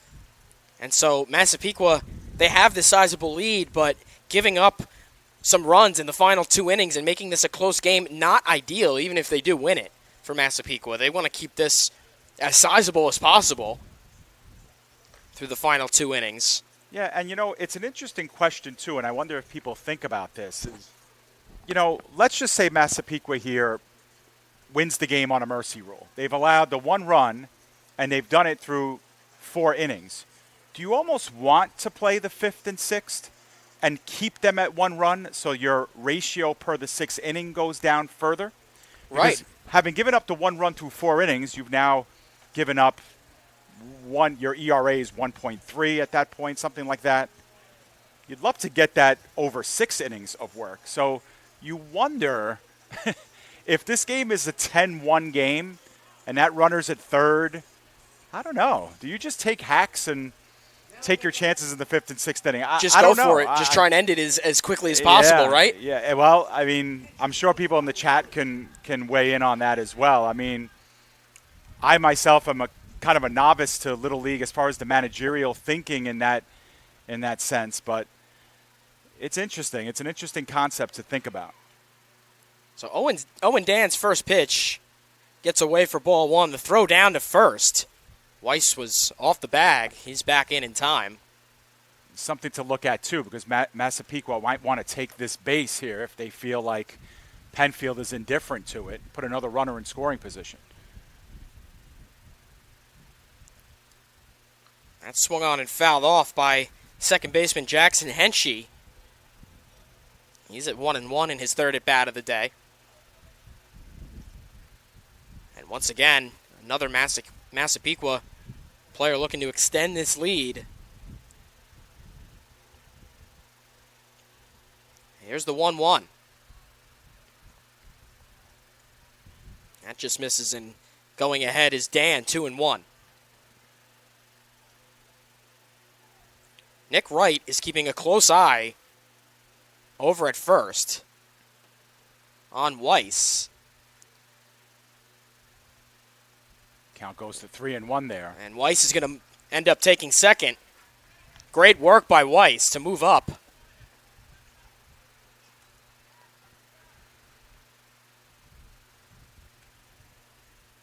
And a 3-1 count. Good position here with runners in scoring position. 3-1 is swung on and fouled away by Henshey. And now a full count. Henshey in a position to just keep blowing this game open with a base hit here. The 3-2 on the way. This is hit hard on the ground to second. The throw home gets Kemper. If it does, that's the end of the inning. And what a call to throw down to home. It looks like that's going to be the end of the side here. Yeah. Nobody was reacting as if it was the end of the inning, but that is. Well, nonetheless, Penfield is able to get out of it, just giving up that 1 run, but they still trail by 6 heading to their side of the 5th.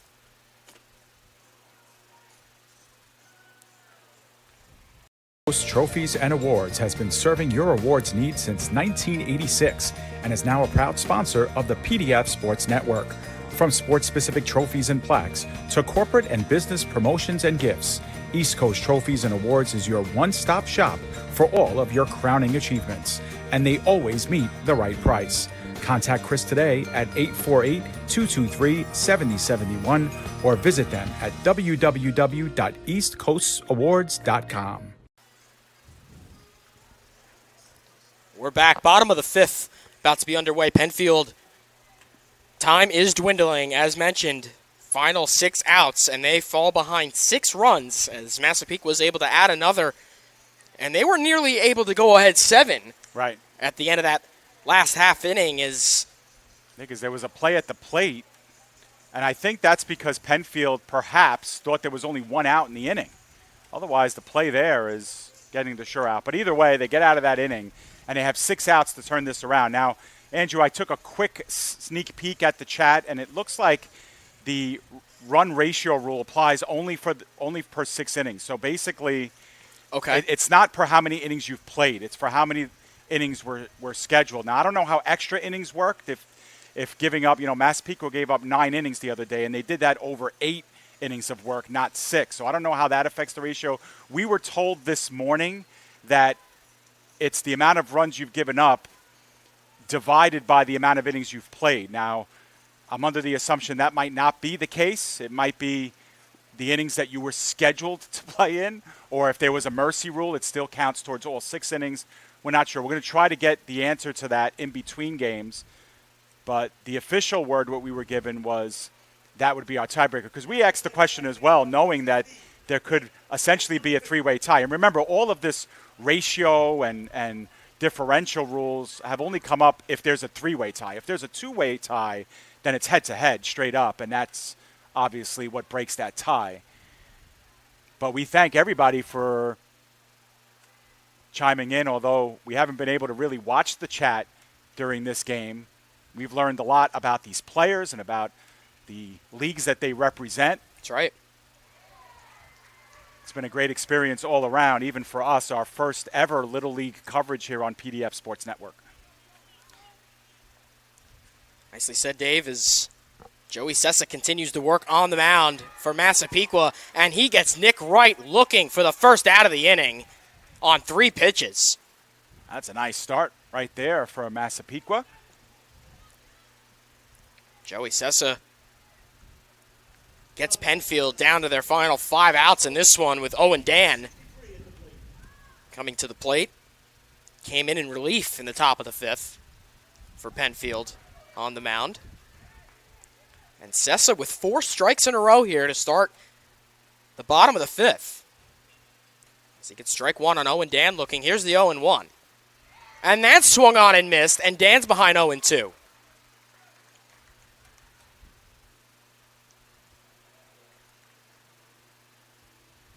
Sessa, the 0-2, just off the plate, and that's ball 1. So Owen Dan stays alive here, taking that. Now the 1-2 from Sessa. This is hit in the air, and that'll bend foul. And continuing the battle here is Owen Dan. On deck is Blake Drews. Now the 1-2. This is once again hit in the air and fouled off again by Dan.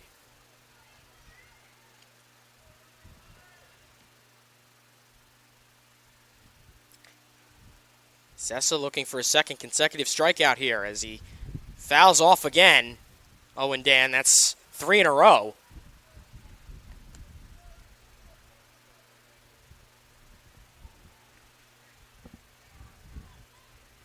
Nobody on, 1 out for Penfield in the home 5th. Another 1-2 on the way to Dan.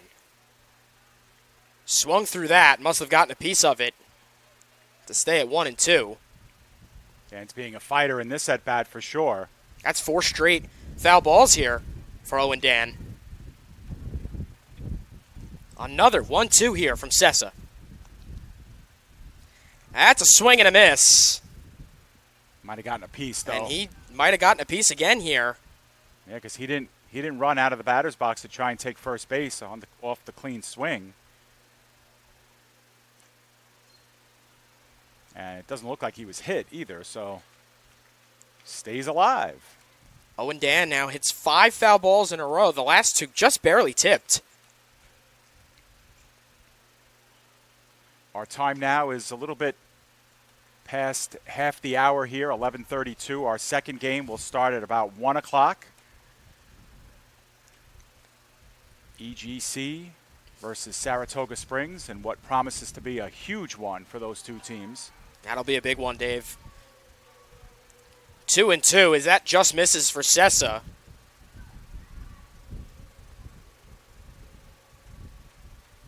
And now a 2-2 from Sessa. That just misses low, and now a full count. What a battle here from Owen Dan. It's probably the best at-bat we've seen in the entire game. Let's see if it pays off for him. 1 away, nobody on. Full count pitch to Dan. And another foul ball. I believe that's the 6th foul ball of this at-bat. And I think coming up will be the 11th pitch of the at-bat. That was the 11th, Dave. Okay. So this is pitch number 12. As this is lined into right, that'll be a base hit, and that gets by to the wall. Harrison Smith made the reach. Rounding second is Dan. He heads for third, and he will pull in safely with a triple. Oh, and Dan pays off a 12-pitch at-bat. He rips that into right for a 1-out triple. Terrific job. He was on his horse from the very beginning. What speed around the base pass, too. As that pitch from Sessa is low to Blake Drews. The 1-0 to Drews is low as well. So Sessa falls behind 2-0. Up next would be Teich for Penfield. Then it's back to the top of the order for them again. 2-0 is low, and 3 straight low balls there from Sessa.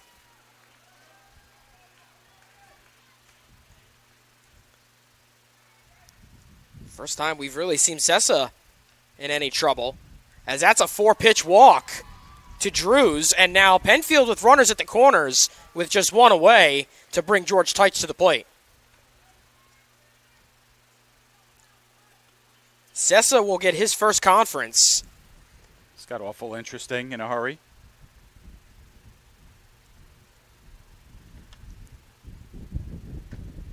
Sessa came into this inning on fire again.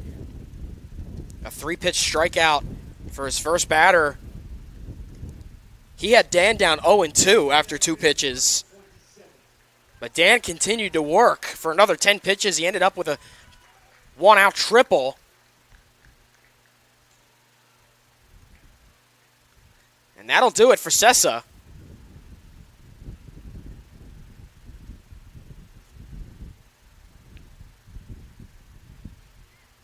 We'll see who comes out on the mound now.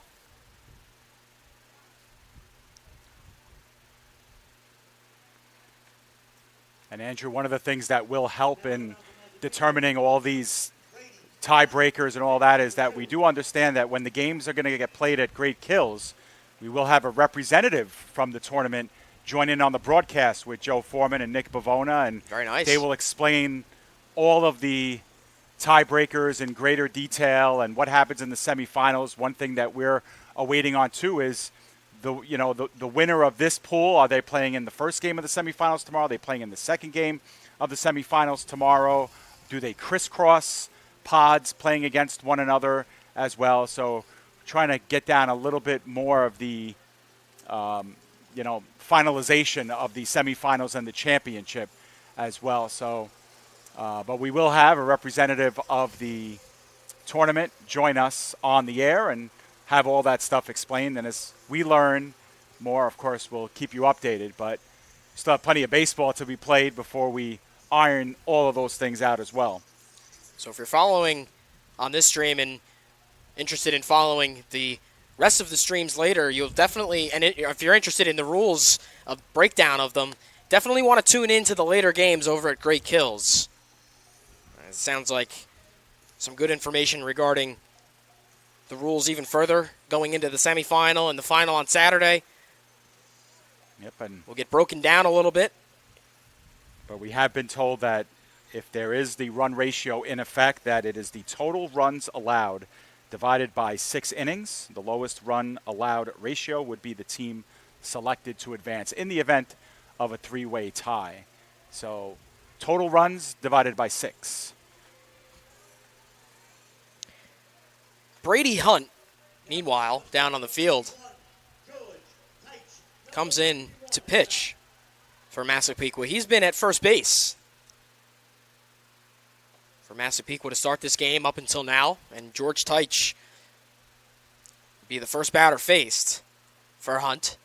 Then it's back to the top of the order for Penfield. He goes after his first pitch. He rips it into center, and making the dive is the center fielder, Land, for the second out of the inning. What a play by Land in center field. And held both runners as well. Great effort by Ryan Land. He saw it all the way through. Made that look easy on the dive. And that is a big play, keeping everybody where they are, as you said, Dave. Teich will now come in to pinch run over at third. As at the top of the order, center fielder James Glenn comes to the plate with runners at the corners and 2 away for Penfield. They're down to their final 4 outs in this game. As this one's hit hard into center, and another diving play by Steck, but that one gets down. That'll score a run. Or maybe not. Well, there was an appeal. I don't know what happened. I had put the run on the board. That was a base hit. Now they're... So now Teich is caught in a rundown. What is happening? Out of the baseline. Savalos is going to touch him up, and that'll do it for the inning. What a weird series of events there. Pretty unexplainable there, Andrew. Teich, that was a base hit in center field. Teich should have just taken off for home plate. And for some reason, he stopped and went back to third. Unless, yeah, I don't know. Unless he felt like he needed to tag up and because he maybe thought the ball was caught. It wouldn't have mattered. Would have been 3 outs. And they're still on the field battling this call. Well, because I thought he went and got home. Yeah, I thought he was already home. Right, and why would he go back to third? I have no idea, unless he thought the ball was caught, and he just, and he just came back in. Now, Penfield's still on the bases, and they're moving around, and I think that is what they have determined. Now, another run just came home because the base runners never left their bases, but now the runner at second is going back. In Massapequa, nobody from Massapequa is on the field right now. Massapequa left the field thinking that the inning was over, and we were right there with them. Because the player who scored, who was on third base originally, that was Teich, went home, scored the run on the base hit. Then, because he thought that ball was caught in the outfield and maybe there weren't, maybe he thought there was less than 2 out, he came back to third base because he felt like he never tagged up on the play, that he was running from the outset. Then he got caught in a rundown and was tagged out when he never should have been on base. He had scored the run. He should have left the field at that point.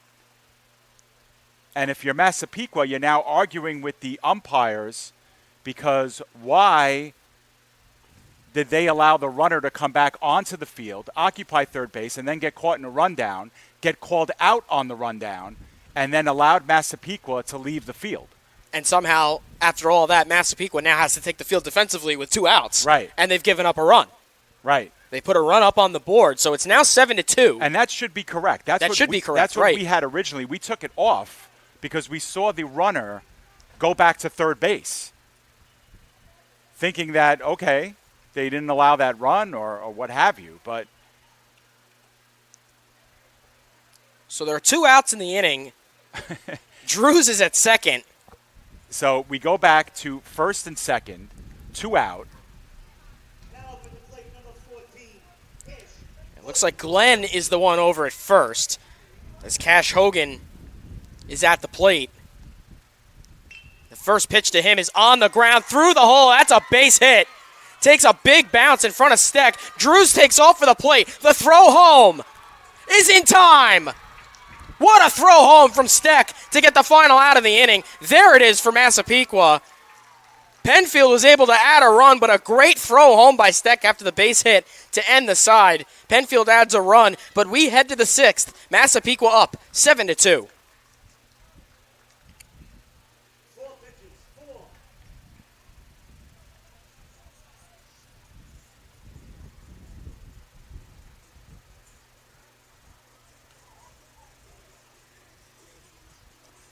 What just happened?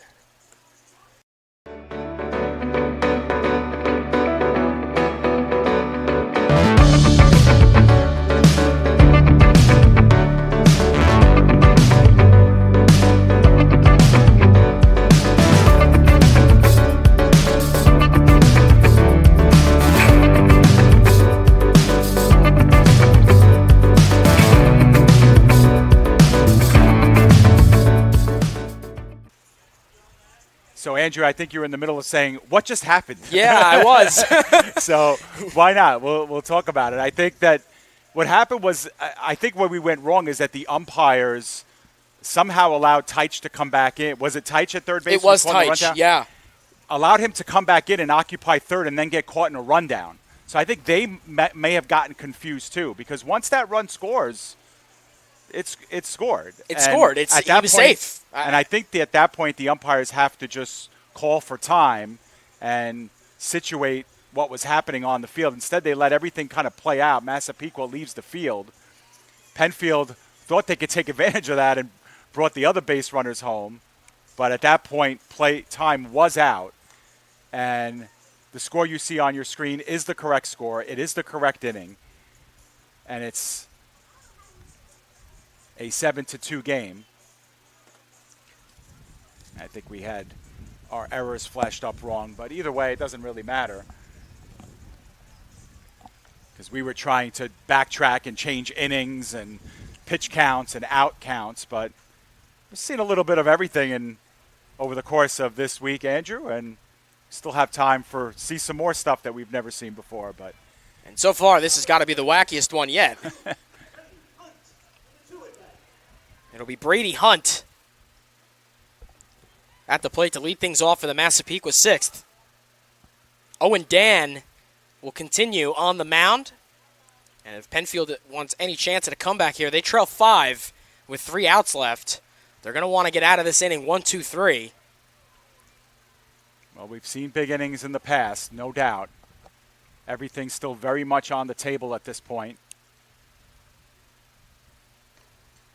And the 2-0 catches the zone for strike 1 for Hunt. It'll be Hunt, Papilla, and then Harrison Smith for Massapequa here in their side of the 6th. This is hit high in the air. Going back, it's deep, and it's gone! Brady Hunt with a leadoff solo shot in the top of the 6th extends the Massapequa lead. It is now 8-2. There's an insurance run with a bang right there. A towering shot, Dave.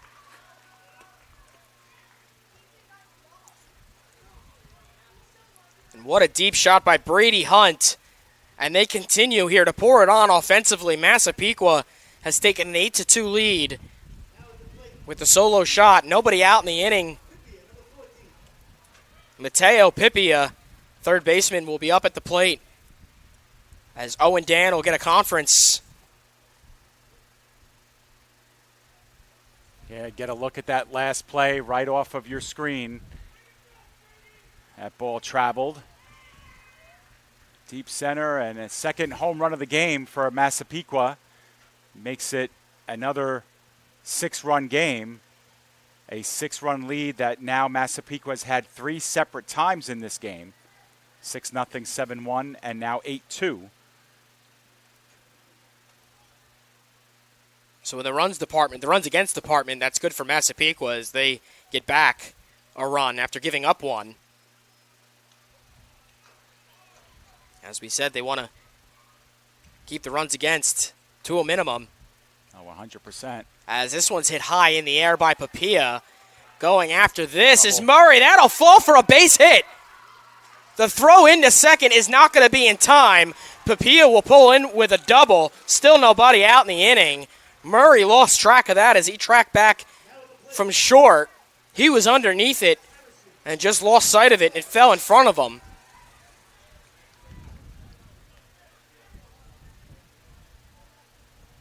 And the inning continues with nobody out for Massapequa. And that bunt is fouled away by Harrison Smith.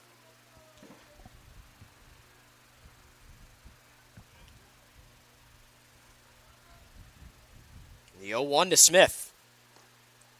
That's high. That'll even the count. Papilla over at second. And still nobody out. As this one is lined into center field, but right there is Glenn.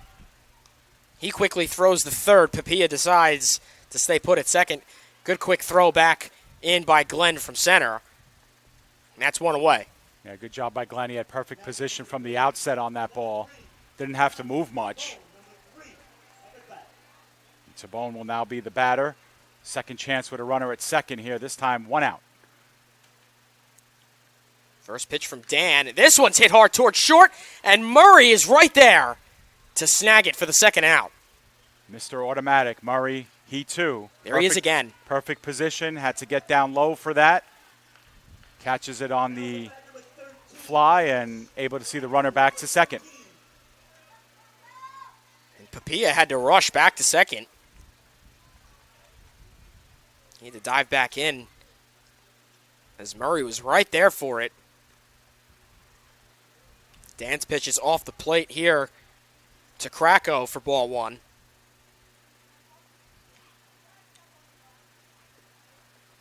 That pitch gets away. Throw to third is not in time. And so Papilla slides in safely to third with 2 away. And it's a 2-0 count here for Krakow. We should mention that we are now under the cover of some clouds, which is nice. The wind has picked up a little bit, but it's definitely gotten a lot muggier out here, Andrew. Yes. That air thick here.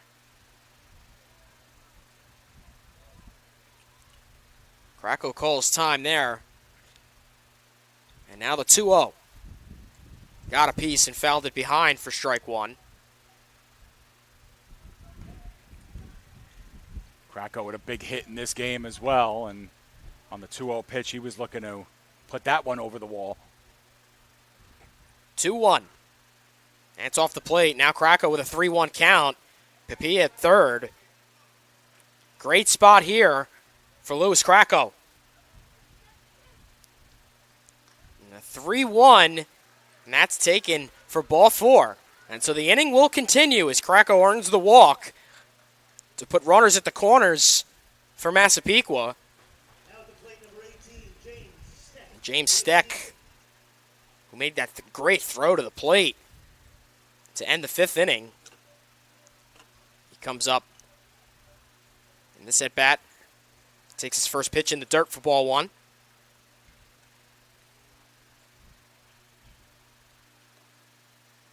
The 1-0 misses. And so now Steck is behind 2-0, or ahead 2-0.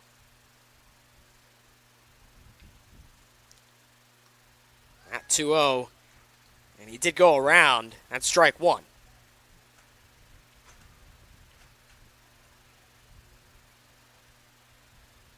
Dan looking in, the 2-1. And that gets away nearly. Gotten back quickly by Wright. Krakow staying put, though. Now a 3-1 count to Steck. That's high, and that'll load the bases. 2 straight walks from Dan.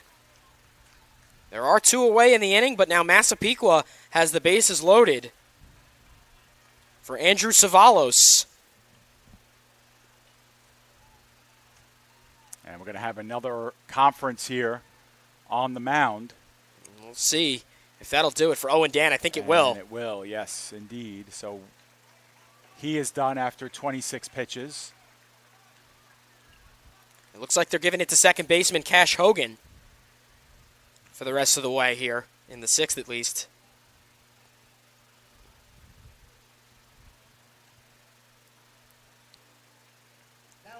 So Massapequa able to extend their lead on another home run. And Brady Hunt. looks like we'll have some other changes too. It looks like Dan is going to play left field.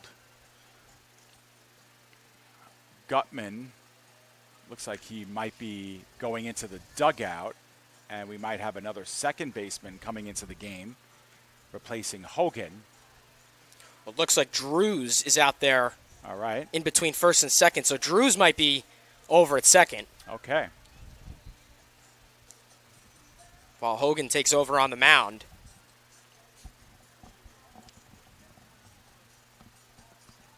At the plate is Andrew Savalos. On deck would be Joey Sessa. Papilla still standing over at third. Bases are loaded for Massapequa. And let's see how Cash Hogan can find his way out of this without giving up any more damage here to Massapequa. They already trail 6 heading into their final frame.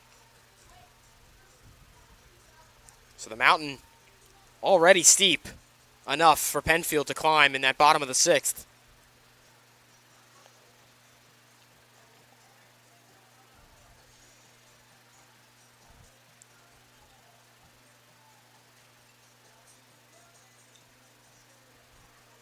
Cash Hogan getting set here to face Andrew Savalos. Now up at the plate, number 87, Andrew Savalos, number 87. Bases are loaded, 2 away in the top of the 6th.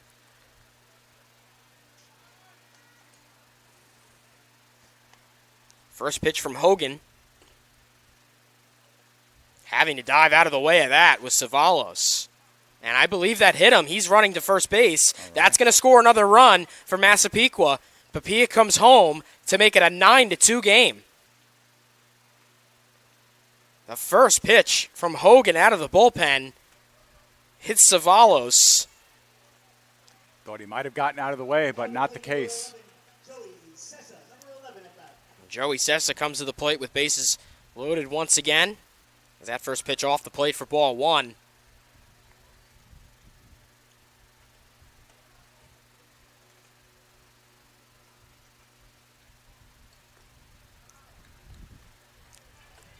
that's in there for a called strike. 1-1 now for Sessa. The 1-1 from Hogan.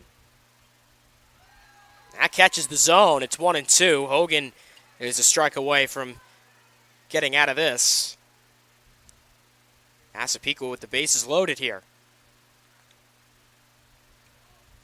And that 1-2 off-speed pitch just misses to even up the count. Yeah, it locked up Sessa too, but that just missed, Dave.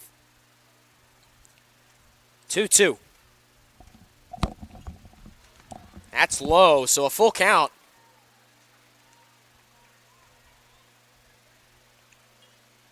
For Sessa. With the bases loaded in the dirt. Hogan throws it. Krakow comes home. It is now a 10-2 ball game for Massapequa. Another walk for Massapequa in this one. They just keep earning the walks, and that has been a huge part of their offense. The patience at the plate. Bases loaded for Kemper here in the top of the 6th.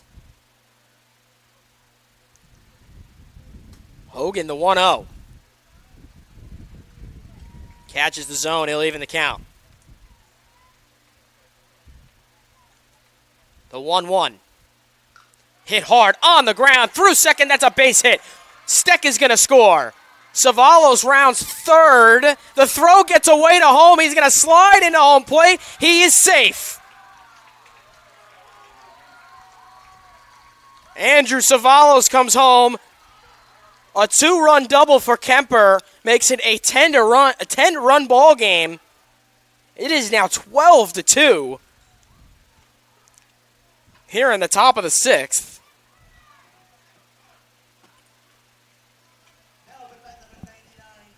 Ryan Land will come up to the plate. 4th time will be going in the order here for Massapequa. That pitch to Land misses.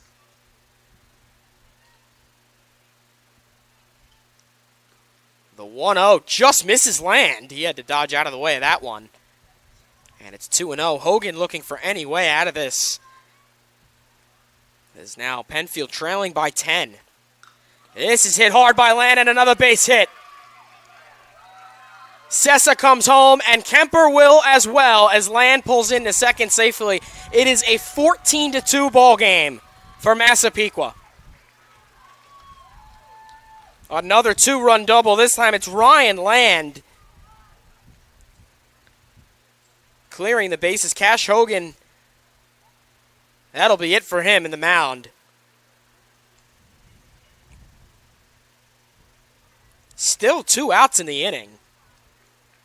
Scoreboard has 13. Oh, no, now they've made it 14-2. So we match in that area. 13 pitches, final. And that'll be it for Hogan. Looks like Blake Drews coming out to the mound for Penfield. Just needs one more out. This has been a 7-run inning for Massapequa. If it wasn't blown open before, they've really done it here in the top of the 6th to Penfield.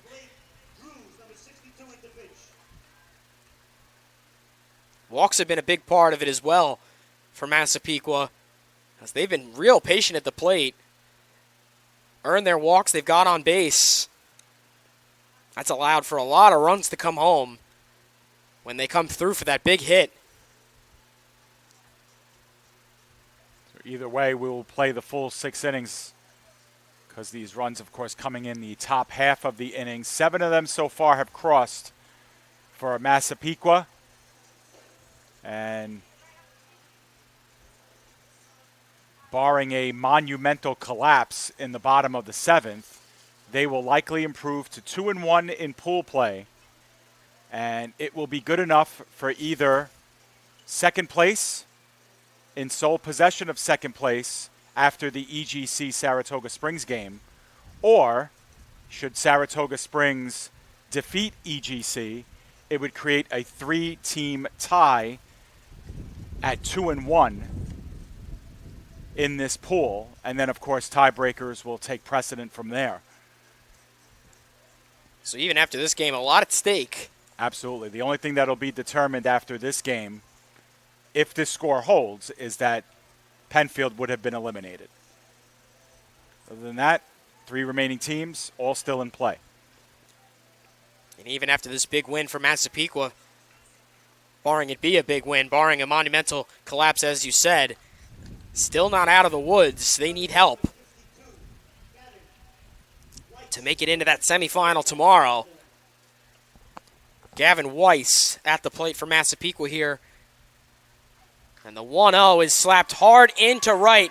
They will continue to score here as Land rounds third. He will slide in safely for the 15-2 lead over Penfield.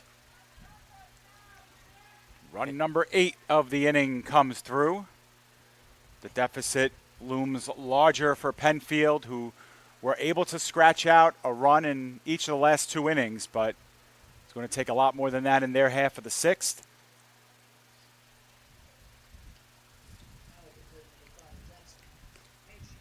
Jackson Henshey will extend the inning here, or try to at least, with this at-bat against Drews. First pitch from Drews was strike 1.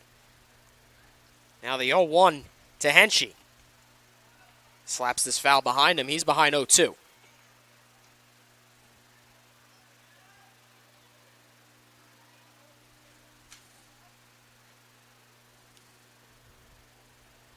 Oh-2 from Drews. That's high inside.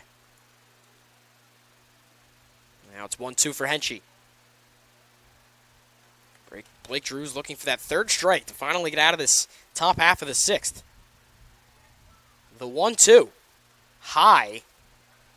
And a good catch at the plate by Wright. He had to extend up for that one.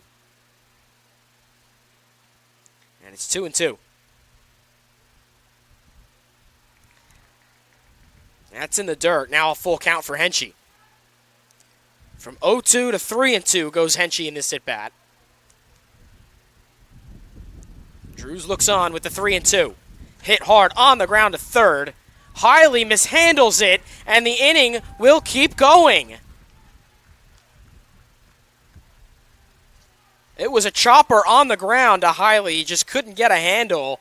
It rolls through his legs. And now runners at first and second. This inning will keep going here for Brady Hunt. Now to play number 2, Brady Hunt, number 2. First pitch to him, gets away. Henshey and Weiss decide to stay put.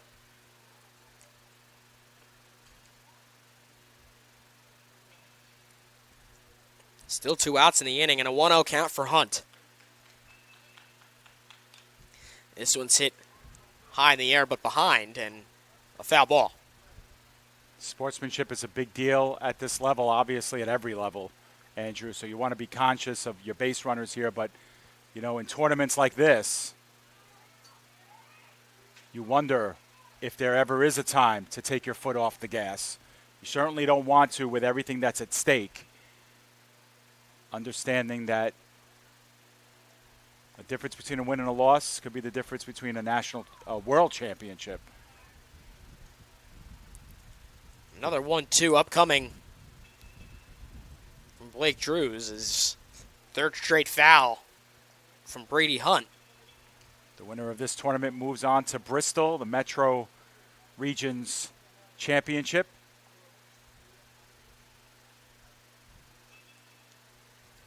Off the plate from Drews, and Hunt has worked it back to 2-2.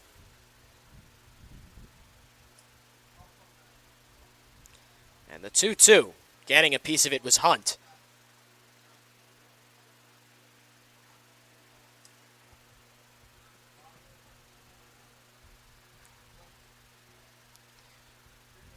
Look on from Drews, another 2-2.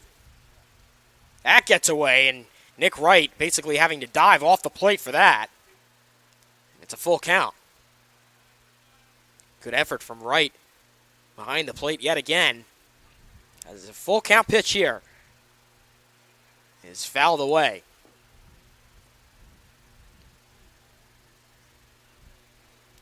What a battle here from Hunt.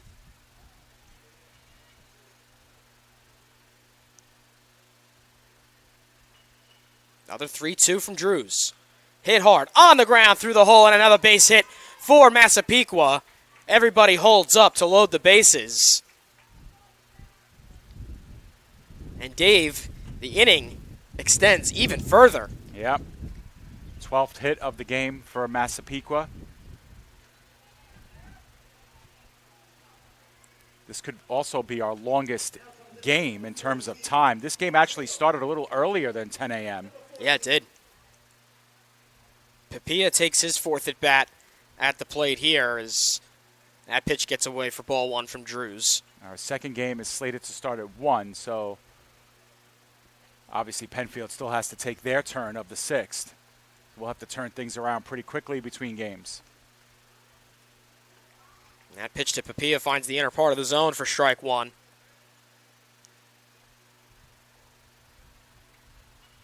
Bases loaded here for Massapequa. It's a high pitch from Drews. Makes him go behind 2-1 here on Papilla. Up next would be Harrison Smith for Massapequa. 2-1 from Drews. Inner part of the zone again, he's able to find it. And it's 2-2. And yet again, Drews is one strike away from finally ending this side. The 2-2. Hit high in the air on the infield. Drops in. And that's a foul ball. That'll drop just before first base. Henschey's going to come home to score another run.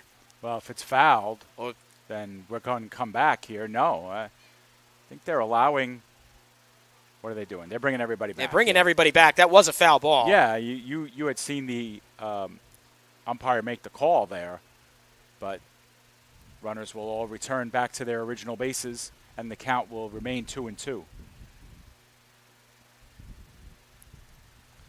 Drews looks on with another 2-2. And a swing and a miss by Papilla in the dirt. But they'll call that a strikeout anyway. Papilla tried to make the run down to first. They'll end the side. 8 runs come across to blow this wide open for Massapequa. It is 15-2 heading to the home half of the 6th.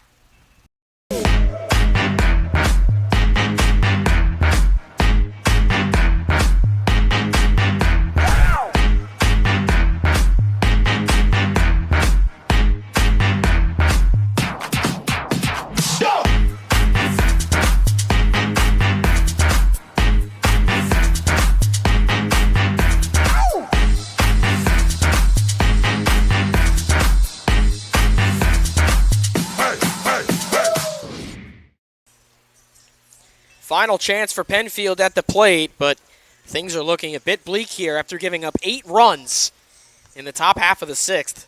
It was already a 7-2 game before that. And Massapequa poured it on with 8 runs to make it a 15-2 ball game, and Penfield has just 3 outs, down 13. Massapequa making a statement here in this final game after dropping 1 in extra innings on Tuesday. They come out, took the lead right away. They scored 4 runs in the top half of the first inning. Really were the benefits of 4 walks in that inning. Added a run in the 3rd and the 4th to make it 6-0. Penfield scratched out a run to make it 6-1. Massapequa responded right back in the 5th, made it 7-1. Penfield, with a run in the bottom of the 5th, made it 7-2.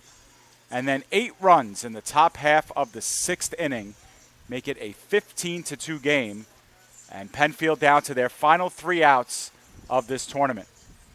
Massapequa, very impressive, is 6 innings at bat, and only one of those innings they were scoreless in. They scored in 5 of 6 innings played in this game.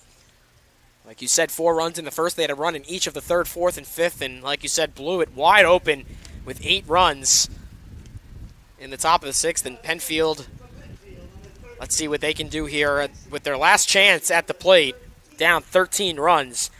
And as you mentioned, that is a monumental comeback. They have 3-4-5 due up in the home 6th. That's Jackson Shershin, Micah Hiley, and Lucas Murray due at the plate. First pitch from Jackson Henshey is low in the dirt for ball 1 against Shershin.